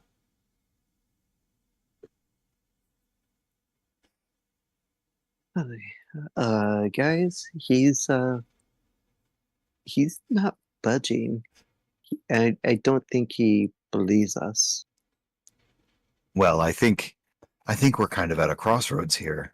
You know, the do we abandon this operation now? Go tell Graybeard that it'll be a while until we can find someone to get rid of Bigger Mama somewhere in the desert, or do we find another solution? What do you think, Evangeline? I'm not sure, because it doesn't sound like we just got a bunch of kobolds, because we got this mama coming back too, That's right. and she doesn't sound fun either. A part of me, I want to go tell Graybeard about this because I think deep down he has a softer heart than what he portrays, especially with there being little ones involved. And I think he'll understand that they were run out of their home. Well, And we do have to remember the premise of the job was get them out however we can.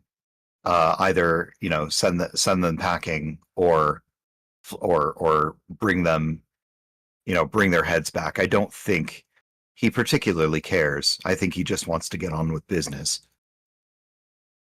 let's go tell him that we've found a long but good solution of we go get rid of Bigger Mama and we can get these kobolds back to their homeland where they can live in peace and harmony. Hmm. Did I just say I that? don't think he's gonna I'm- like that one bit. He may not like it, but I mean, he did say do it however possible. The question is, if we abandon this today and set off on a bigger quest, will he just send in some new mercenaries tomorrow? We'll just have Probably to, will. we could hold it over his head that we saved his life. It's true. He may be able to listen to that, but perhaps there is some way we can convince the kobolds here and now that there is a chance at a better life somewhere else. We could.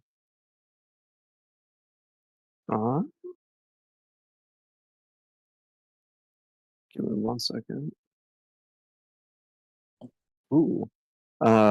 May I roll for persuasion to persuade Cronus and Evangeline that we can get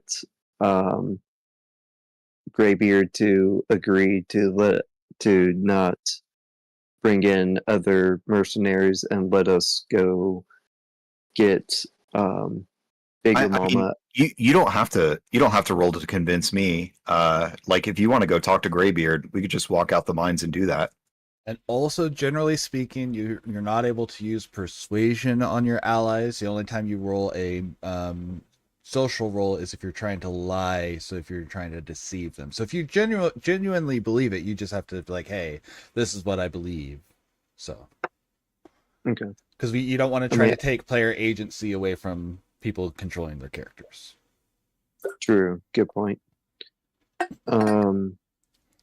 I really truly believe that we can do this. Let's go talk to Graybeard. We can even take Trek with us, and Trek can explain to him as well of how hard this has been for him and his family, because it's not right that they got displaced because I think we have another better. I think we have a lot of different solutions here we're not exploring.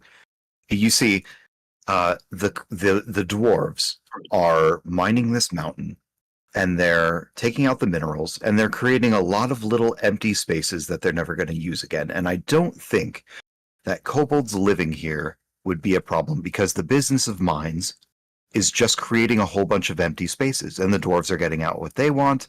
And if they like the dry atmosphere in here, then that's fine. Now the problem is that Mama doesn't like the noise. And if we could find some way to stifle the noise, or somehow convince the dwarves to mine in a different direction, at least, follow a vein away from this direction for a while, then we may be able to come to an easy solution here. The other idea is finding some way to better insulate Mama and her nest, such that the dwarves can continue their business and not be bothered by all the noise. Now, I did pack the silence spell in my inventory, in my daily spell list, but that's not going to last for long enough for the dwarves to do their business here. What about if we tried talking Greybeard into waiting to start mining until Big Mama is out hunting? That way, yes, that way that's really sensible. she's not getting woken up, and his people aren't getting attacked, and they can just coexist. That's an I idea. think- They don't do it during her nap times. Yeah, I Did think abiding by a schedule is really good, and it'll save the mining company on the kind of fees that it would take to hire someone strong enough to metagame beat what I think Big Mama is. Yeah, I don't want to see Big Mama. I don't want to see Big Mama. I think that's really very good. Just exploring like a schedule kind of option. Go out during hunting time. And so I think, though, with that said, we're gonna need to wait for Big Mama to show up. Maybe we could buy a bunch of pillows and make it really insulated for the baby or whatever, the egg. That is true, because but we also at the same time want to have Big Mama here. That way, Greybeard can see the nature of this situation, because if she's pregnant, she's gonna be in no condition to continuously go out and hunt as well. She has an egg. She's not pregnant. I think she probably just has an egg, but I don't think it would be wise to negotiate with whatever Big Mama is.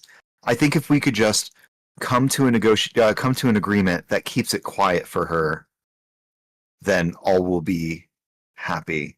Because the kobolds don't seem to be bothered, really. I mean, I guess they are laying traps around here, and that's a problem.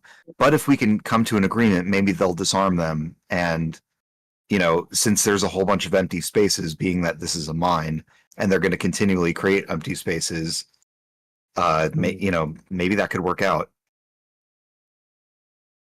Greg, what time does Big Mama go out for hunting typically?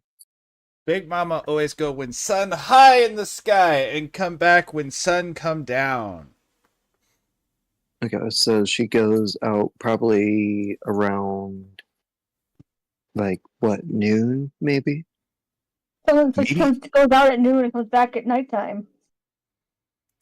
Do you think we could get her to get on a regular 9 to 5 schedule? You tell Mama do that. I can't tell Mama do that.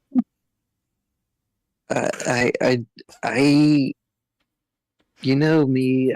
Eventually knows me. I'm the kind of, I like to open a can of whoop ass kind of person. but Come on up here. I don't want to deal with Big Mama. She scare me. Cronus, you tell Big Mama. I think just saying, to when the sun is up, she's out, and when the sun is down, she's back. And I think I think that's good enough. Especially if we can, have if we can get the kobolds here to disarm their traps, then the work can continue, even if it is on a schedule. Trek, do you think Big Mama would allow the traps that are set to be disabled if we can get a regular schedule to be adhered to? Maybe. We make traps. She didn't tell us to. We just didn't want her to wake up and eat us anymore. She eats you? Well, yeah. That's some cannibalistic. Well, Yeah. we don't want you eaten either. We value life here. So why don't we just why don't we go talk to the dwarves so that they don't make noise when your mama's back, and we can disarm all the traps, and everything will be hunky dory. If you keep them out for one day, we take out traps. Oh, well, let's go talk to him. Drac, Yeah. it has been a pleasure to meet you. I'm sure we'll be back shortly, and we can kind of maybe make a contract, or just kind of bring this arrangement to a close. But I think maybe we can prevent them from coming back here for a day, so that you can disarm the traps and come up with an agreeable arrangement. And he tilts his head. He says, I don't know half those words, but okay. If you bring Dura and we remove traps, okay. But if she wake up again, we start killing the round ones. Let's not kill the round ones. We like the round ones. You like the round ones. I'm sure you don't want to kill the round ones. There needs to be no bloodshed. See, we don't want the round ones or the little blue ones eaten here. We don't want anyone eaten. Good. We don't want eaten either. And he just looks at you very innocently. Like he's definitely seeming to somewhat understand what you're saying, but some of the words you use, like contractor or something like that, seem to be Sure. words outside of. So he's kind of like struggling to understand exactly what you're trying to do at the moment. He's not trying to seem or be like argumentative. He just doesn't quite understand what you guys are getting at completely. All right. Well, how about we go outside and we talk to the round ones, and we'll be back shortly. Maybe you can tell your friends up here that we don't mean any harm. Please don't hurt us with your traps and stuff. Okay. Should All one right. of us stay with Trek? Just to, just keep him company and make sure at least one of us doesn't get harmed? If you want. Who wants to stay behind? Nose game. I don't think we need to. I think we need to go talk to the dwarves. I mean, if you want someone to stay behind, I'm happy to spread the word of Ilmater to the kobolds down here. Okay. Maybe teach them some brewing, some dwarven brewing. So, in that case, Evangeline, are you okay if just you and I go talk to the round ones? Yeah. So since I can't see in the dark, since we can't see in the dark, We can light our torches again. exactly, we'll go and light our torches. Sure. And set off. And Yeah, as long as you follow the path you came in, you already know where any of the dangers are, so it's not hard to get back that way. Okay. Yeah, Also, let's do that. Pastor Pronus, if you actually are trying to convert them, they're also going to try to convert you into worshiping Kurtlemak.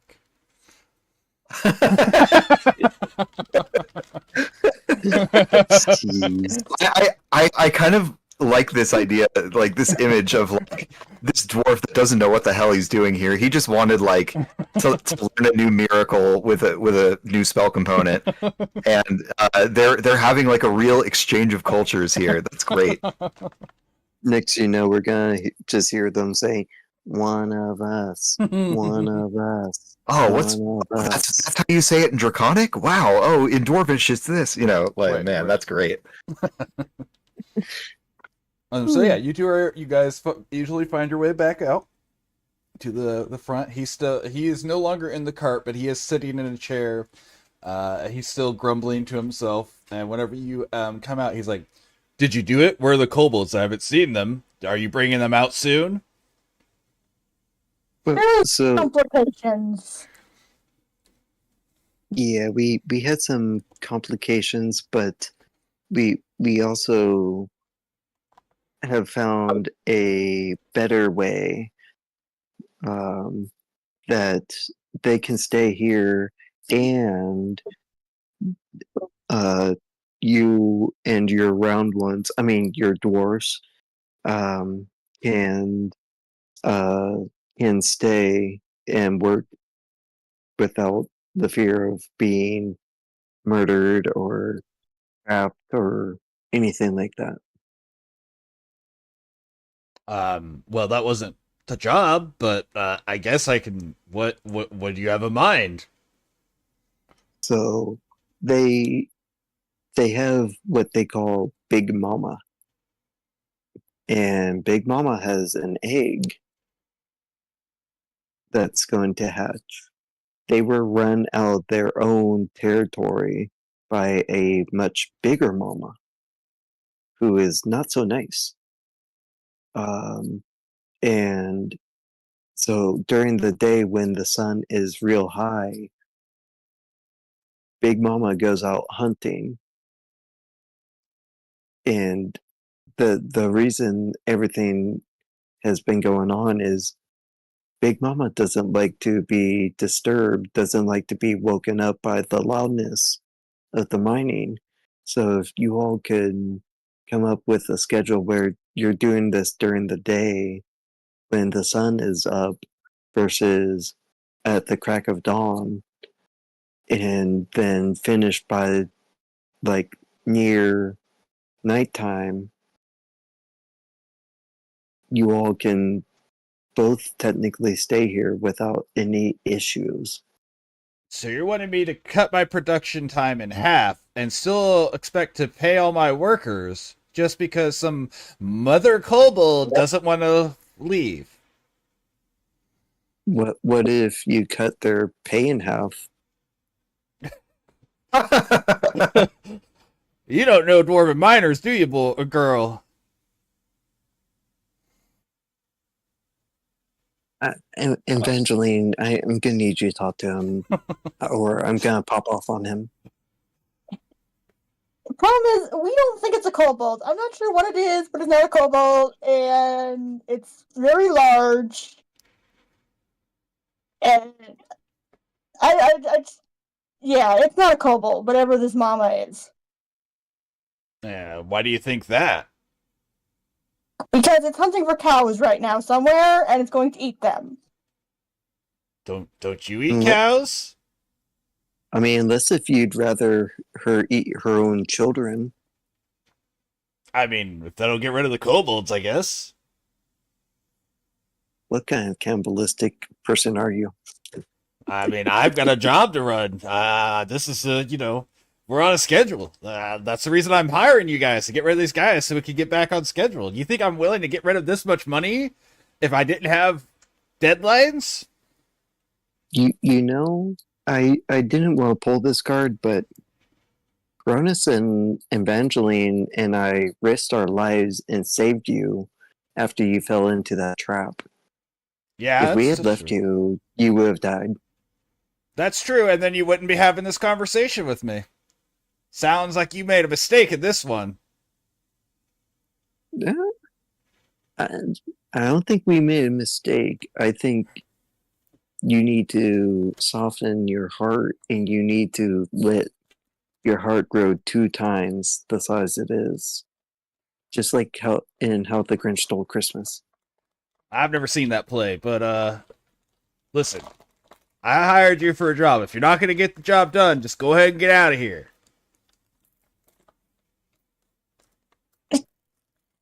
It's not going to work out the way you think. Even if you get some other venturers out here, it isn't just some kobolds. If you want to roll These are a persuasion to make Yes. sure he is convinced, if you can roll high enough, you can convince him that it's not a kobold. Would you like us both to do that? Yeah, you both can, because you're both attempting to persuade him. Now the +3 would to is that persuasion? Make sure I'm looking at the right line here. Yeah, that's And perception. Persuasion is a 0. So it's just a 13. My persuasion is a +2, so Oh. 14. All right, so he's at the point where he believes you both. He says, "All right, listen. I can't just stop my operation half the day. I don't think you understand. What is Big Mama then? If it's not a kobold, if it's not that, what is it? What am I dealing with here?" It's the size of a kobold. It has giant scales. It's hunting cows right now. It's usually from the desert to the desert to the north. Oh, Jesus, he said. All right, probably not Jesus. Oh. Take the Lord's name. It. Never mind. I'm trying to think. I There's a didn't give. pastor He's here. not a believer specifically, so I don't even know which one he would say at this point. But Pelor or whatever. You said from the desert to the north. All right, I'll tell you what. If you can convince them that we can do these half-hour days, I'll hire some other adventurers to come in and take care of this quote-unquote Big Mama. I think I know what she is. And you guys ain't it. No argument there. We are not it. Are you saying that you're still going to try getting rid of her? Oh, yeah, we're just going to get rid of her. If those guys don't care, I don't care if they hang around. If she is the problem, that's what you guys are making it sound like, that this quote-unquote Big Mama's the problem. We'll just get rid of her. So, yeah, the big mama out in the desert is the problem. Well, I don't have the sort of funds to send people all the way up to the desert, the Grand Desert, for that. But we can get rid of the one that's here, if that's the only issue. Then those kobolds, they can live here. I don't care. Evangeline, can I talk to you just real quick? Sure. So, 1 second. So, if I want to, talk quietly, do I need to roll for stealth? I mean, he's sitting. You guys could just walk out of earshot far enough away. It's not like he's getting up to follow you. So, I think, I don't think he's getting the picture of Big Mama needs to stay and these little ones need to stay. I think that this is the best option we're going to get, is them being able to stay even without Big Mama, and because it just might be the best compromise we're going to be able to get here. And I think we should talk to Cronus and Trek, and because I think we need to compromise to where they all stay. I'll go back down and talk to him then. Yeah, I'll be back. All right. Okay. So I'll go back down to Baroness and Trek and explain to him like, Wow, the- guys, did you know that we would not have cheese if not for Curdle Mac? It just wouldn't be a thing. This is incredible. Don't you find that interesting? Baroness, focus. What? Sorry. What are we talking about? The only compromise that Greybeard is willing to come up with is that no matter what, Big Mama has to go. I don't like that idea because these little ones need their mama. Oh, that doesn't sound like the job we were hired for, but you know, if so long as they don't mind the kobolds being around, as long as there isn't a danger, then we've made peace here, and I'm happy with that. But the thing is, he's gonna bring in other mercenaries to run Big Mama out of here. Oh, well, good luck to them. I'll stay down here with Trek. You go try talking some sense into that guy. He's not even grateful that we saved his life. Oh, I wouldn't worry about it. I would, because I don't think he's going to find anyone Sorry. willing to take out Big Mama anyway. Sure. Out of character. Would Drak would Pastor Pronus in this conversation time would he have been able to determine what Big Mama is at this point? All right. I'm going to tell you that what you learned is that Big Mama is a Darastrix because he used the draconic word. So, Okay. if you want to make a knowledge history, we'll just see, or we'll just do an intelligence check to see if you've at any point heard this word. If so, then yes. Okay. If not, then no. Yeah, let me roll a history check real quick. Oh yeah, it's gonna be 20. Yeah. So you know that Big Mama is definitely a dragon, and that he has described Big Mama as having the same color scales as himself. Okay. All right. And that she helped them get here though. So they didn't go separate from her. They actually rode with her. They kept her egg safe, and in return, she brings them food. Okay. Yeah. I will explain kind of what I've learned about their arrangement here, and that I wouldn't worry about it. I think I think that if they're willing to pay. Man, how do I put this? I don't think any adventurer coming this way that is hire worthy is going to take on this challenge. I think pardon the pun, I think the mining company is going to just have to cave. Does he do the whole like belly laugh thing when he does that, like full lean back and everything? Oh, absolutely. Hell yeah. But A little dwarven humor for you. Taps the side of his nose as he says it.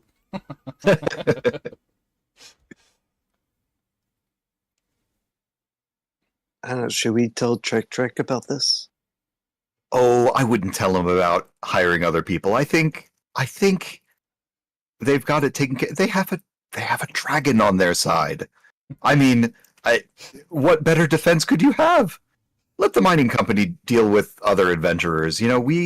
We've created peace here today. The dwarves can get back to their work, and the kobolds can live free of being bothered. And if they're not making any noise, then nobody gets eaten. Especially not little kids. If the mining company knows that when the noise gets too late, then the traps go up again. Then I think they'll learn. Okay. Did Did they start taking down the traps? Oh, No. we were waiting for an accord. We're waiting to see that the round ones were excuse me, the us the dwarves were amenable. Okay. Let me go. Specifically, what was said was, if they stay out for a day, we'll take the traps down.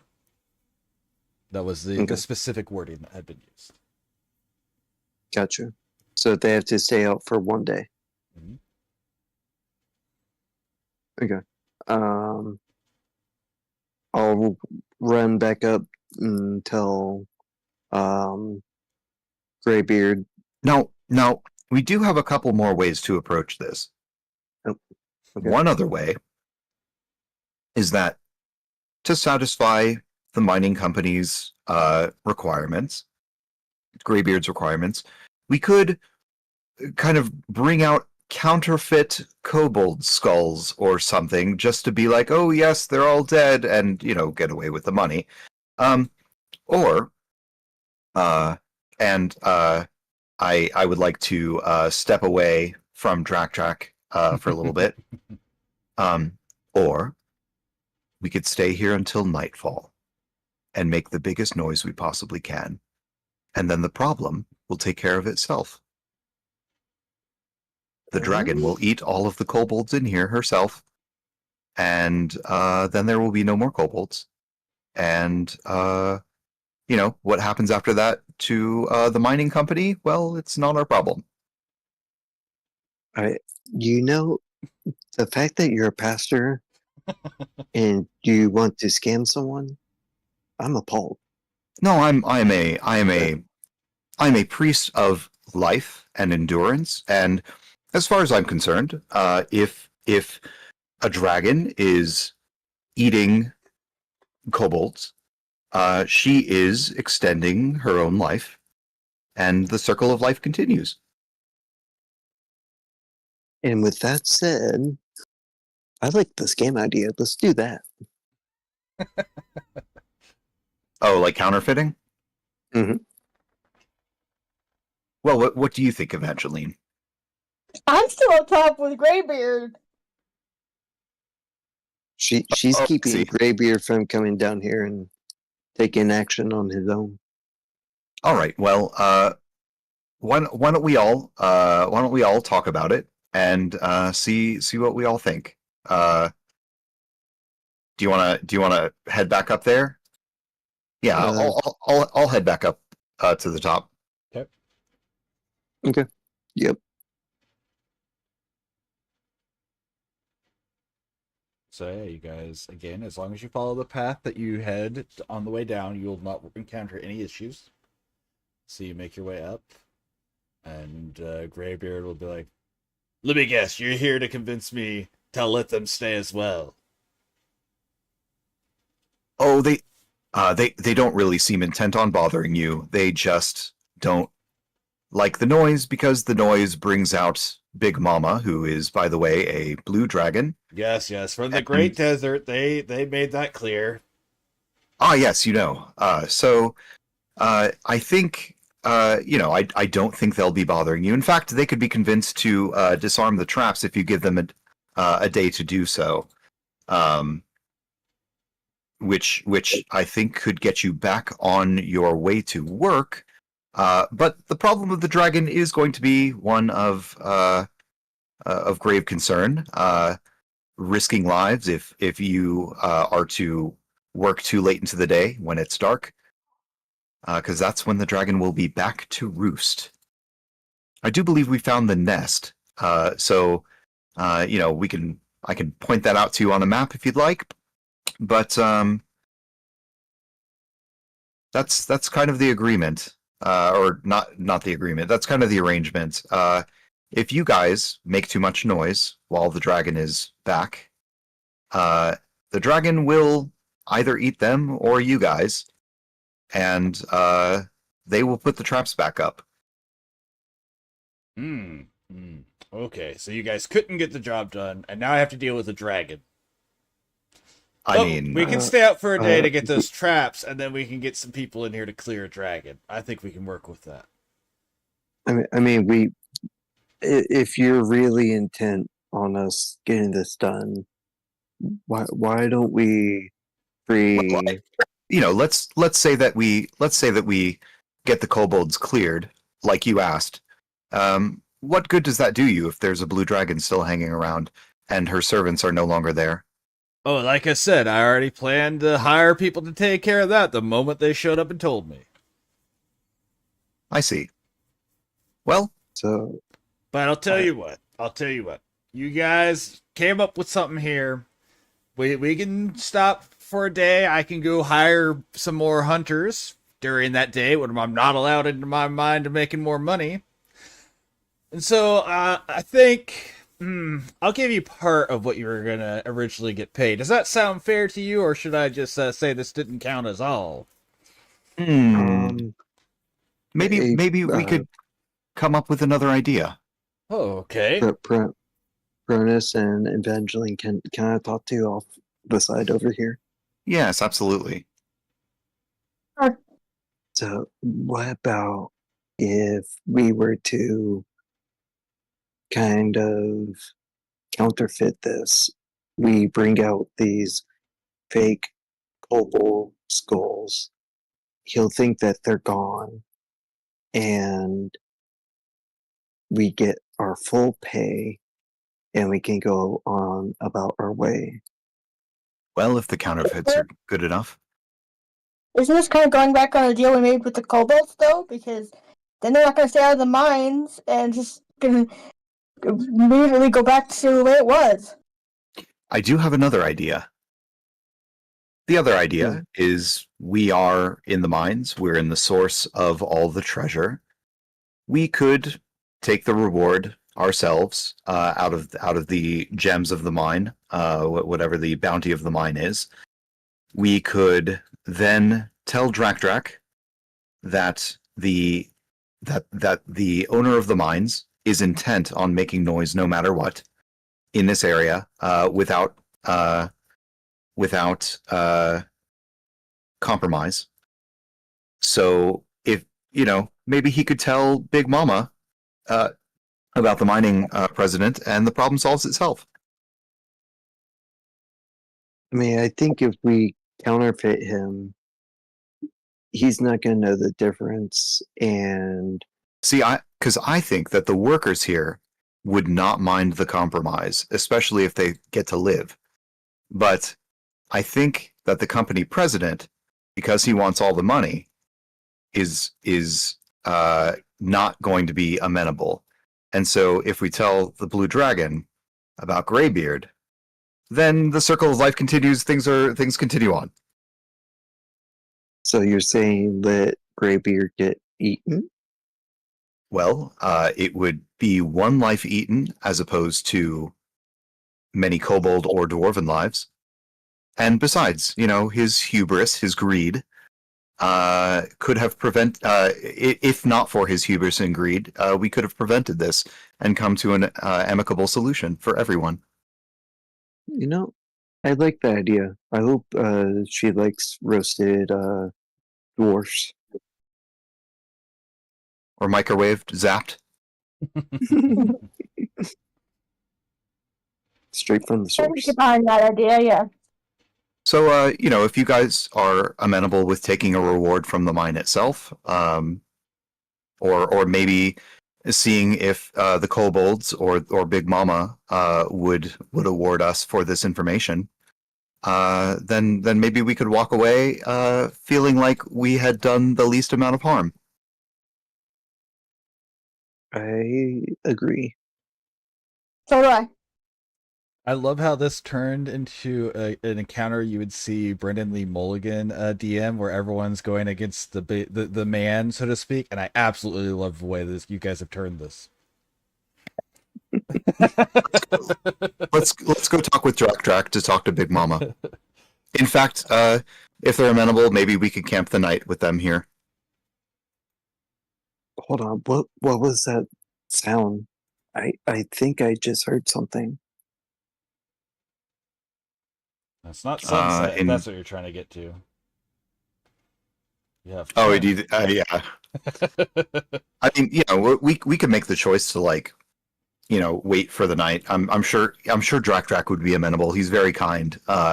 And he's got lots of stories to tell us about dragons and their legacy. Yeah, let's go talk to him. Sure. So yeah, you guys return back, and at this point, most of the kobolds that were sitting around there have moved away. You still see Drak there, and the other one that we're looking in the pool, and he looks up, and at this point, he just kind of waves at you like, "Oh, hello again." I I don't know how much time we're going to spend here tonight, like in game. But at some point, I would like to take some parchment and ink out of my priest's pack, and I would like to write up a little missive to the workers of the mining company, saying that detailing that the kobolds here are amenable to a peaceful coexistence in the mine if the dwarves would like to continue working in here, so long as it's quiet during hunting hours for the blue dragon that resides right next door. Sure. And just as a very clear and posted warning for when we get out of the mines.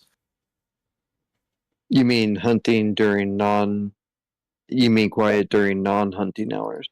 Yeah. Because I don't want the workers getting hurt. They're just here to earn to earn their living. Right. You just want fried dwarf. Yes. I mean, I don't want a dwarf. I am a dwarf. You monster. You don't want some long pork? Oh no.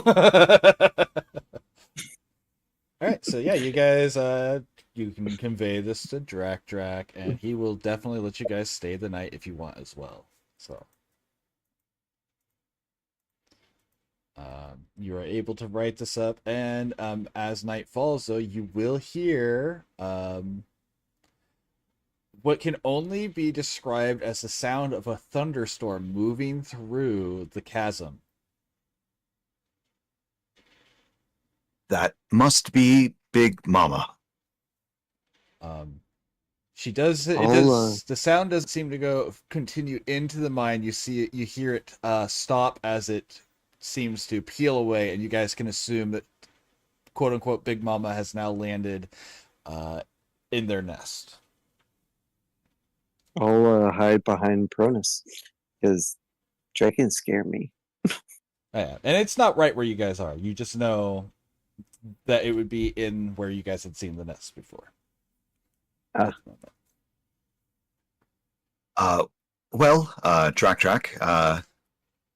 it seems that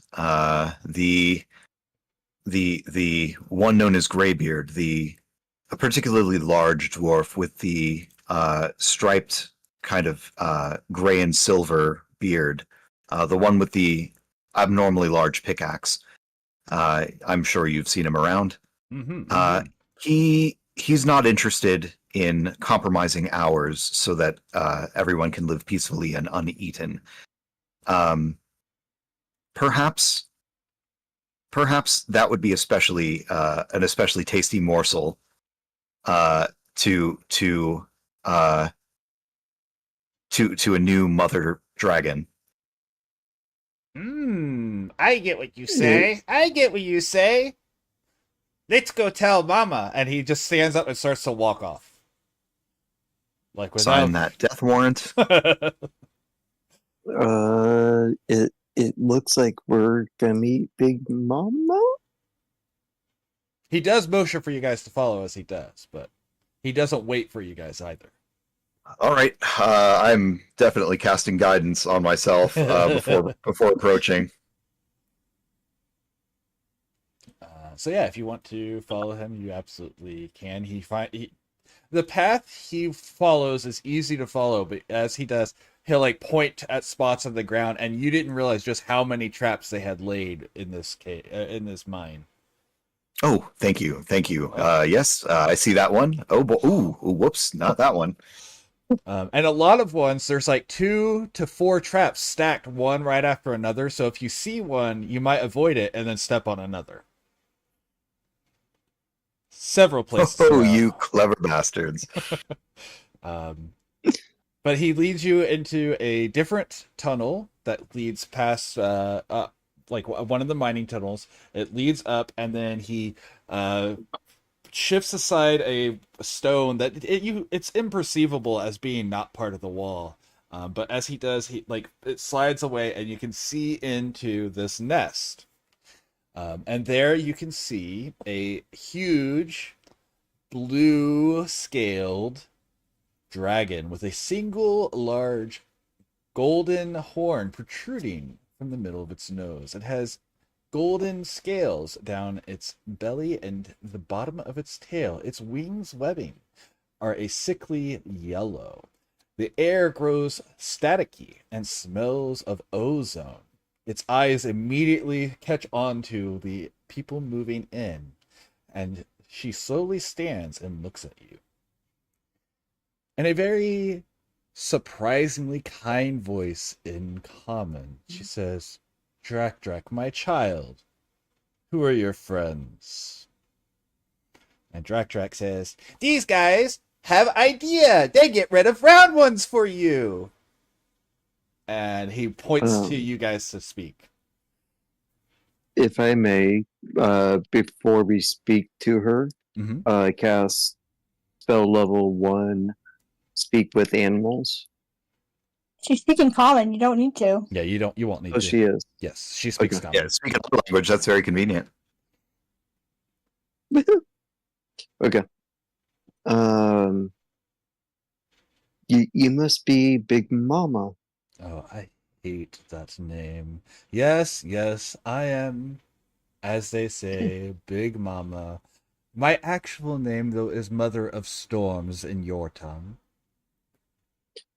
Oh, nice to meet you, Mother of Storms. So we tried to compromise with the one they call Graybeard. I'm sure you've met him or seen him around.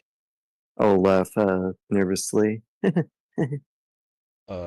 She goes, I don't know who's been here. All I know is they keep waking me from my sleep. Whatever the names are don't matter. So the president of the mining company, he's not willing to budge. But we've come up with a marvelous plan.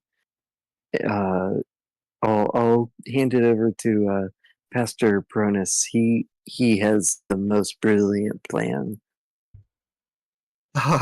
Yes, I suppose. I understand a new mother needs their sleep.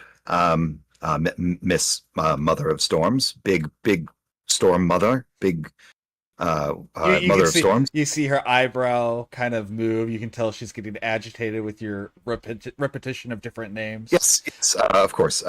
So there is a one particular round one. He stands quite a bit taller than myself. Very big. Carries a big pickaxe, silver and gray beard. He is intent on making sure that this mountain is noisy while you are here sleeping, and there doesn't seem to be any way to convince him out of it because he has a very big head. But and this is just an estimation, I've never tried it before, but he looks especially delicious, and I believe that if he were out of the picture, you could get your night's rest. Oh, go on. I mean, and who knows? Maybe you would like a barbecued round one. And Oh, no, no, particularly large. let's not go into detail on this. and she kind of moves, like crosses her front legs in front of herself and like lays back down a little bit lazily, and she says, "Do you think all dragons eat man? Because it is not." Oh, not man, dwarf. Oh, whatever you are, you two-legged creatures. We're not all beasts like that, you see. Now, Oh, I see. if getting rid of him is all I needed to do, but there were so many, and they kept running. It's so hard to get so many small creatures at whenever they run, you see. But I suppose. if there's one in particular, if you can bring him to a position that is easy for me to get to, I can take care of this in one moment. We can probably go out and talk to him, and he'll be just, you know what? He can't fucking run. He's easy prey. Just go out there, kick his leg. He is just outside. He's not going anywhere. And just like a couple things, like what Madame Black observed, like with the scrying. Do we see like a crystal ball or scrying orb or some magic mirror or something like in this chamber with us? You don't. And actually, you want to make a quick knowledge nature for me? Because you're asking about this, so... It's going to be like a 5. Okay, never mind. You don't notice what I was going to mention then. Okay. And second thing, you said that she had like sickly colored wings. As a healer, can I determine? I don't know if you want like a medicine check or something, like whether or not she's actually like ill or sick. She matches any depiction you've seen of a blue dragon in any of the books you've had. So just describing the color and not actually. Yes. Okay, got it. I was going to offer the lesser restoration. It's fine. Sure. But no, she doesn't need it. Yeah, so she will... go on. I was just going to say, yes, so the one intent on making the noise at night is one gentleman, your clever children, wounded him in a trap earlier today, from which he is not running anywhere very fast. So if you wanted to go and swoop him up right now or deal with him some other way, you could get your sleep at night. And if Go on. If it makes it even easier so that he can't even really crawl without pain, I can whack him in the knee and he definitely is not going anywhere. Are we an evil party? Is it evil if you're doing it to someone evil? We're preserving more lives. Right. That's where my ethical standards are.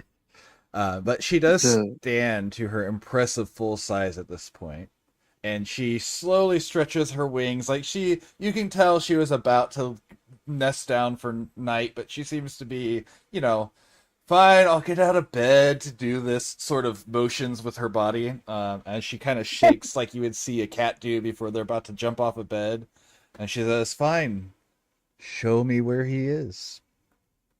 Give me like a 5-minute head start. I'll go whack him in the knee, and then he'll be even easier. Give me just like 5 minutes. Yeah, we'll meet you down at the mining site. Okay. The mining site. You mean that little place that they keep coming in through, or do you mean the one that's down in the gorge? I mean, I guess wherever we had been chatting up Graybeard. Right. She's asking. She Where they're coming from. Okay. And at that point, she starts to just lazily plod towards the normal, what you would consider the normal entrance towards of this nest, and kind of seems to stop caring about you as she, Fine, I have one more chore to do, sort of movement as she walks out of the cave. You're not sure if you actually have 5 minutes, but you can assume that she's giving you some time to go break his kneecaps. So I'll go ahead and dash up there and be like, "Whew, I'm panting. Graybeard, we've done it. We've come up with an easy solution. We just need you to come with us, real quick." What? You're still here? I thought you guys left. Okay. And he's like slowly standing from the chair. It does take him. Oh, you know what? No, you could sit in the chair if you want. It's fine. We don't need. Do we really need to drag him anywhere? We could just talk right here, right? Right over here. And look, I'll give you lots of space to breathe. And I back up like 8 feet, like something. I'll go ahead. Can I go ahead and do a stealth on trying to sneak behind him?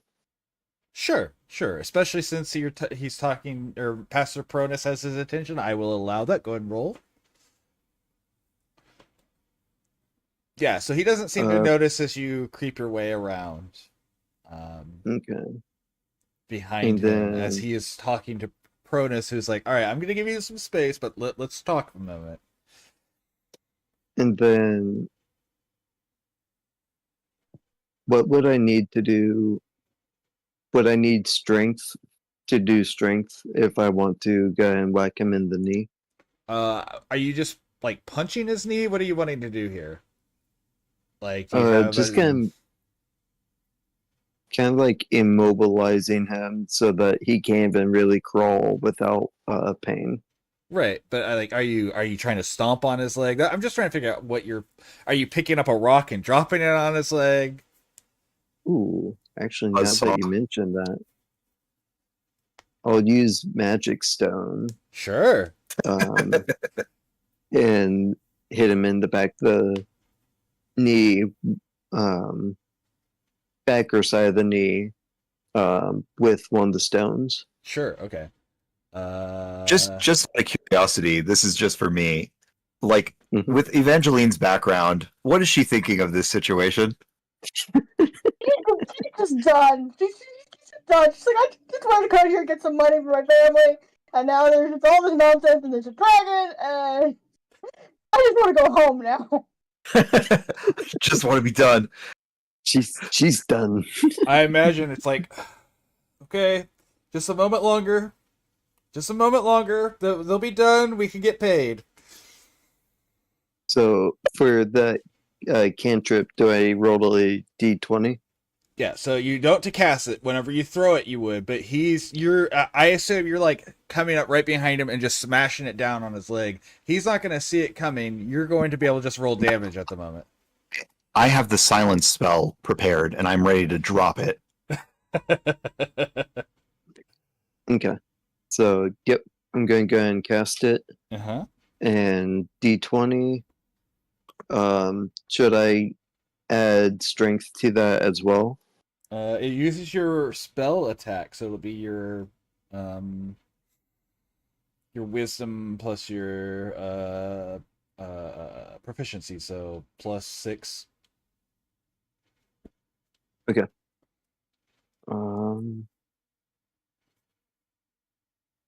18. Yeah. So you're gonna bring that down on him, and what is Magic Stone? Is it D4 plus your wisdom modifier? I think It's D6, So right? D6. Yep, D6 plus your. So you'll roll a D6 plus 6. No, +4. Sorry, D6 +4. So 5 damage. It doesn't completely break him, but it's one of those ones where you have smashed it down. Now he's got this big bruise, and he freaks out. He falls out of the chair as he jumps, like goes away from you. He stumbles over his broken leg. He's kind of laying on the ground, just like, what? What? And he's just like, too confused to formulate words as he's freaking out over you just walking up and, mafia style breaking his knee, so to speak. Words that I can't hear because the silence spell is up. Right? Yeah, exactly. I'll go ahead and quickly move to the side, making way for Big Mama to come in and do her thing. Sure. Pastor Cronus is turned away. He cannot watch this. Oh, but you'll feel it as suddenly the air around you, you can feel all of your hair standing on end, literally floating up as static electricity fills the area. I know this is going to kill him, but I'm just curious how bad it kills him. Oh, I can't do all the dice on one thing. That's a very dead dwarf. 4, 5, 6. We'll just do We're half going and to half. need to find a bigger dice roller.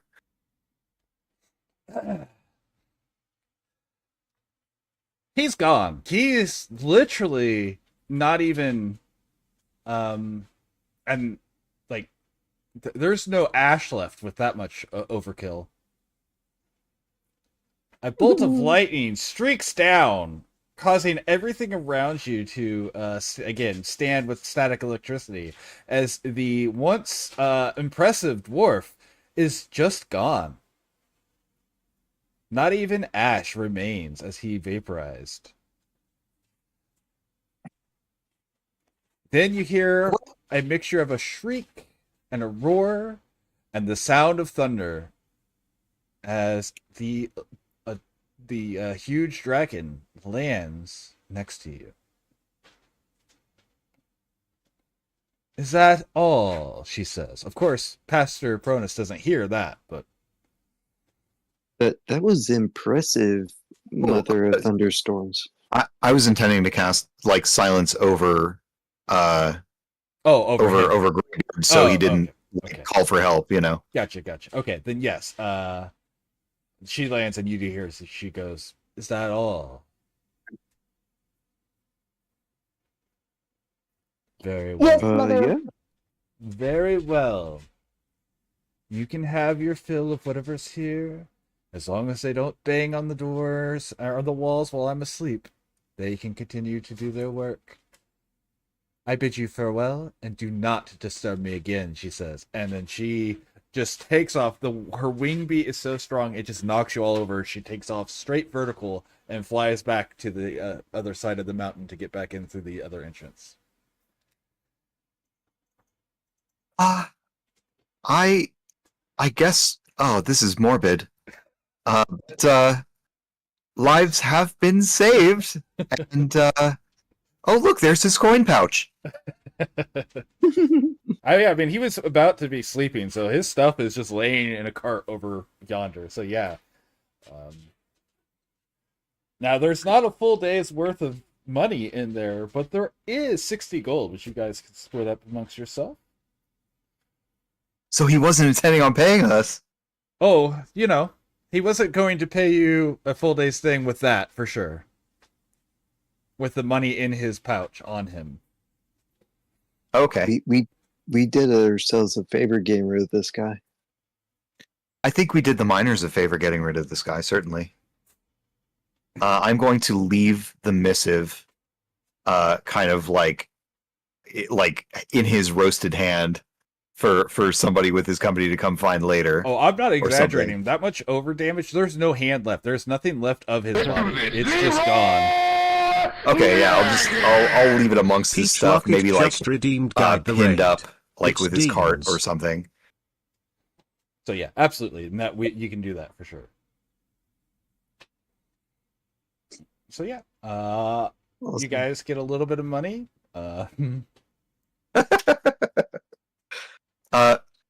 Pastor Pronus is looking for a single diamond. This is not a diamond mine, so there are no diamonds here. There are gems, but Okay, no fair diamonds. enough. Oh, do they got rubies? They do have rubies. Okay, he'll take some rubies. He's, he can still, I think, continual flame. He can cast that miracle with it. Are you knowledgeable in gemstone to be able to find it in the raw ores? Because there's none just loose hanging out here. They had been moved out. Oh, okay. I mean, he's got stone cunning. Okay, cool. Because it would be in its raw form in the walls right now still, which you could Sure. definitely go in, and there's enough equipment that you would have time to go pick it. Yeah, I'm before happy to going just over. like pick a little piece out. Especially if you do it before she gets back to her room to go back to sleep. Oh, not during the nighttime, certainly. So you would hang out here for a day and get it on the next day or whatever sort of thing. Oh yeah. Okay, cool. Yeah, absolutely. All right. Since everything was resolved peacefully, essentially, this encounter does lower in difficulty ever so slightly, not by a lot. And so each person gets 235 experience.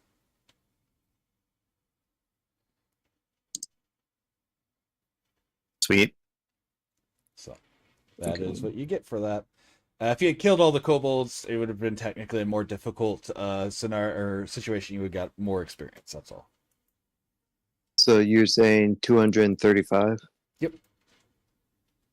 So at level 4, we should have 2,700, bringing us up to a total of 2,935.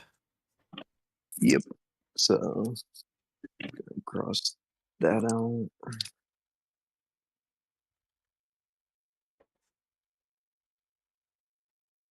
All right, and that's going to bring us to the end of today's session. What are you guys feeling? We on this lived and one? preserved lives. You lived and preserved lives. I was waiting for I that mean- to touch the dragon. And I was like, no, we're not going to. No. You guys, the whole premise on the time is that the dragon was away the whole time. Unless you guys decided to just camp out without dealing with the kobolds or something, that would have been the only way you would have encountered the dragon organically without, investigating to find it. So, all right. Cool. I will definitely do this raid, so let's go ahead and start this raid, and we'll do outros and stuff. Unless you guys have final things you want to say to the chat. Pastor Prone has made a friend. Thank you all for being here. Like, this has been so much fun. Even though I'm still learning, it's just been fun being able to do this for you all. I love D&D. I'm glad everyone's been having a good time. I'm glad that my DMing style is meshing well with everyone's play styles. So what, like, have you run this with any other groups? This one I have done before, yes. How did they solve it? Most of them died. Oh, okay. Because I didn't nerf any of the traps. Oh boy.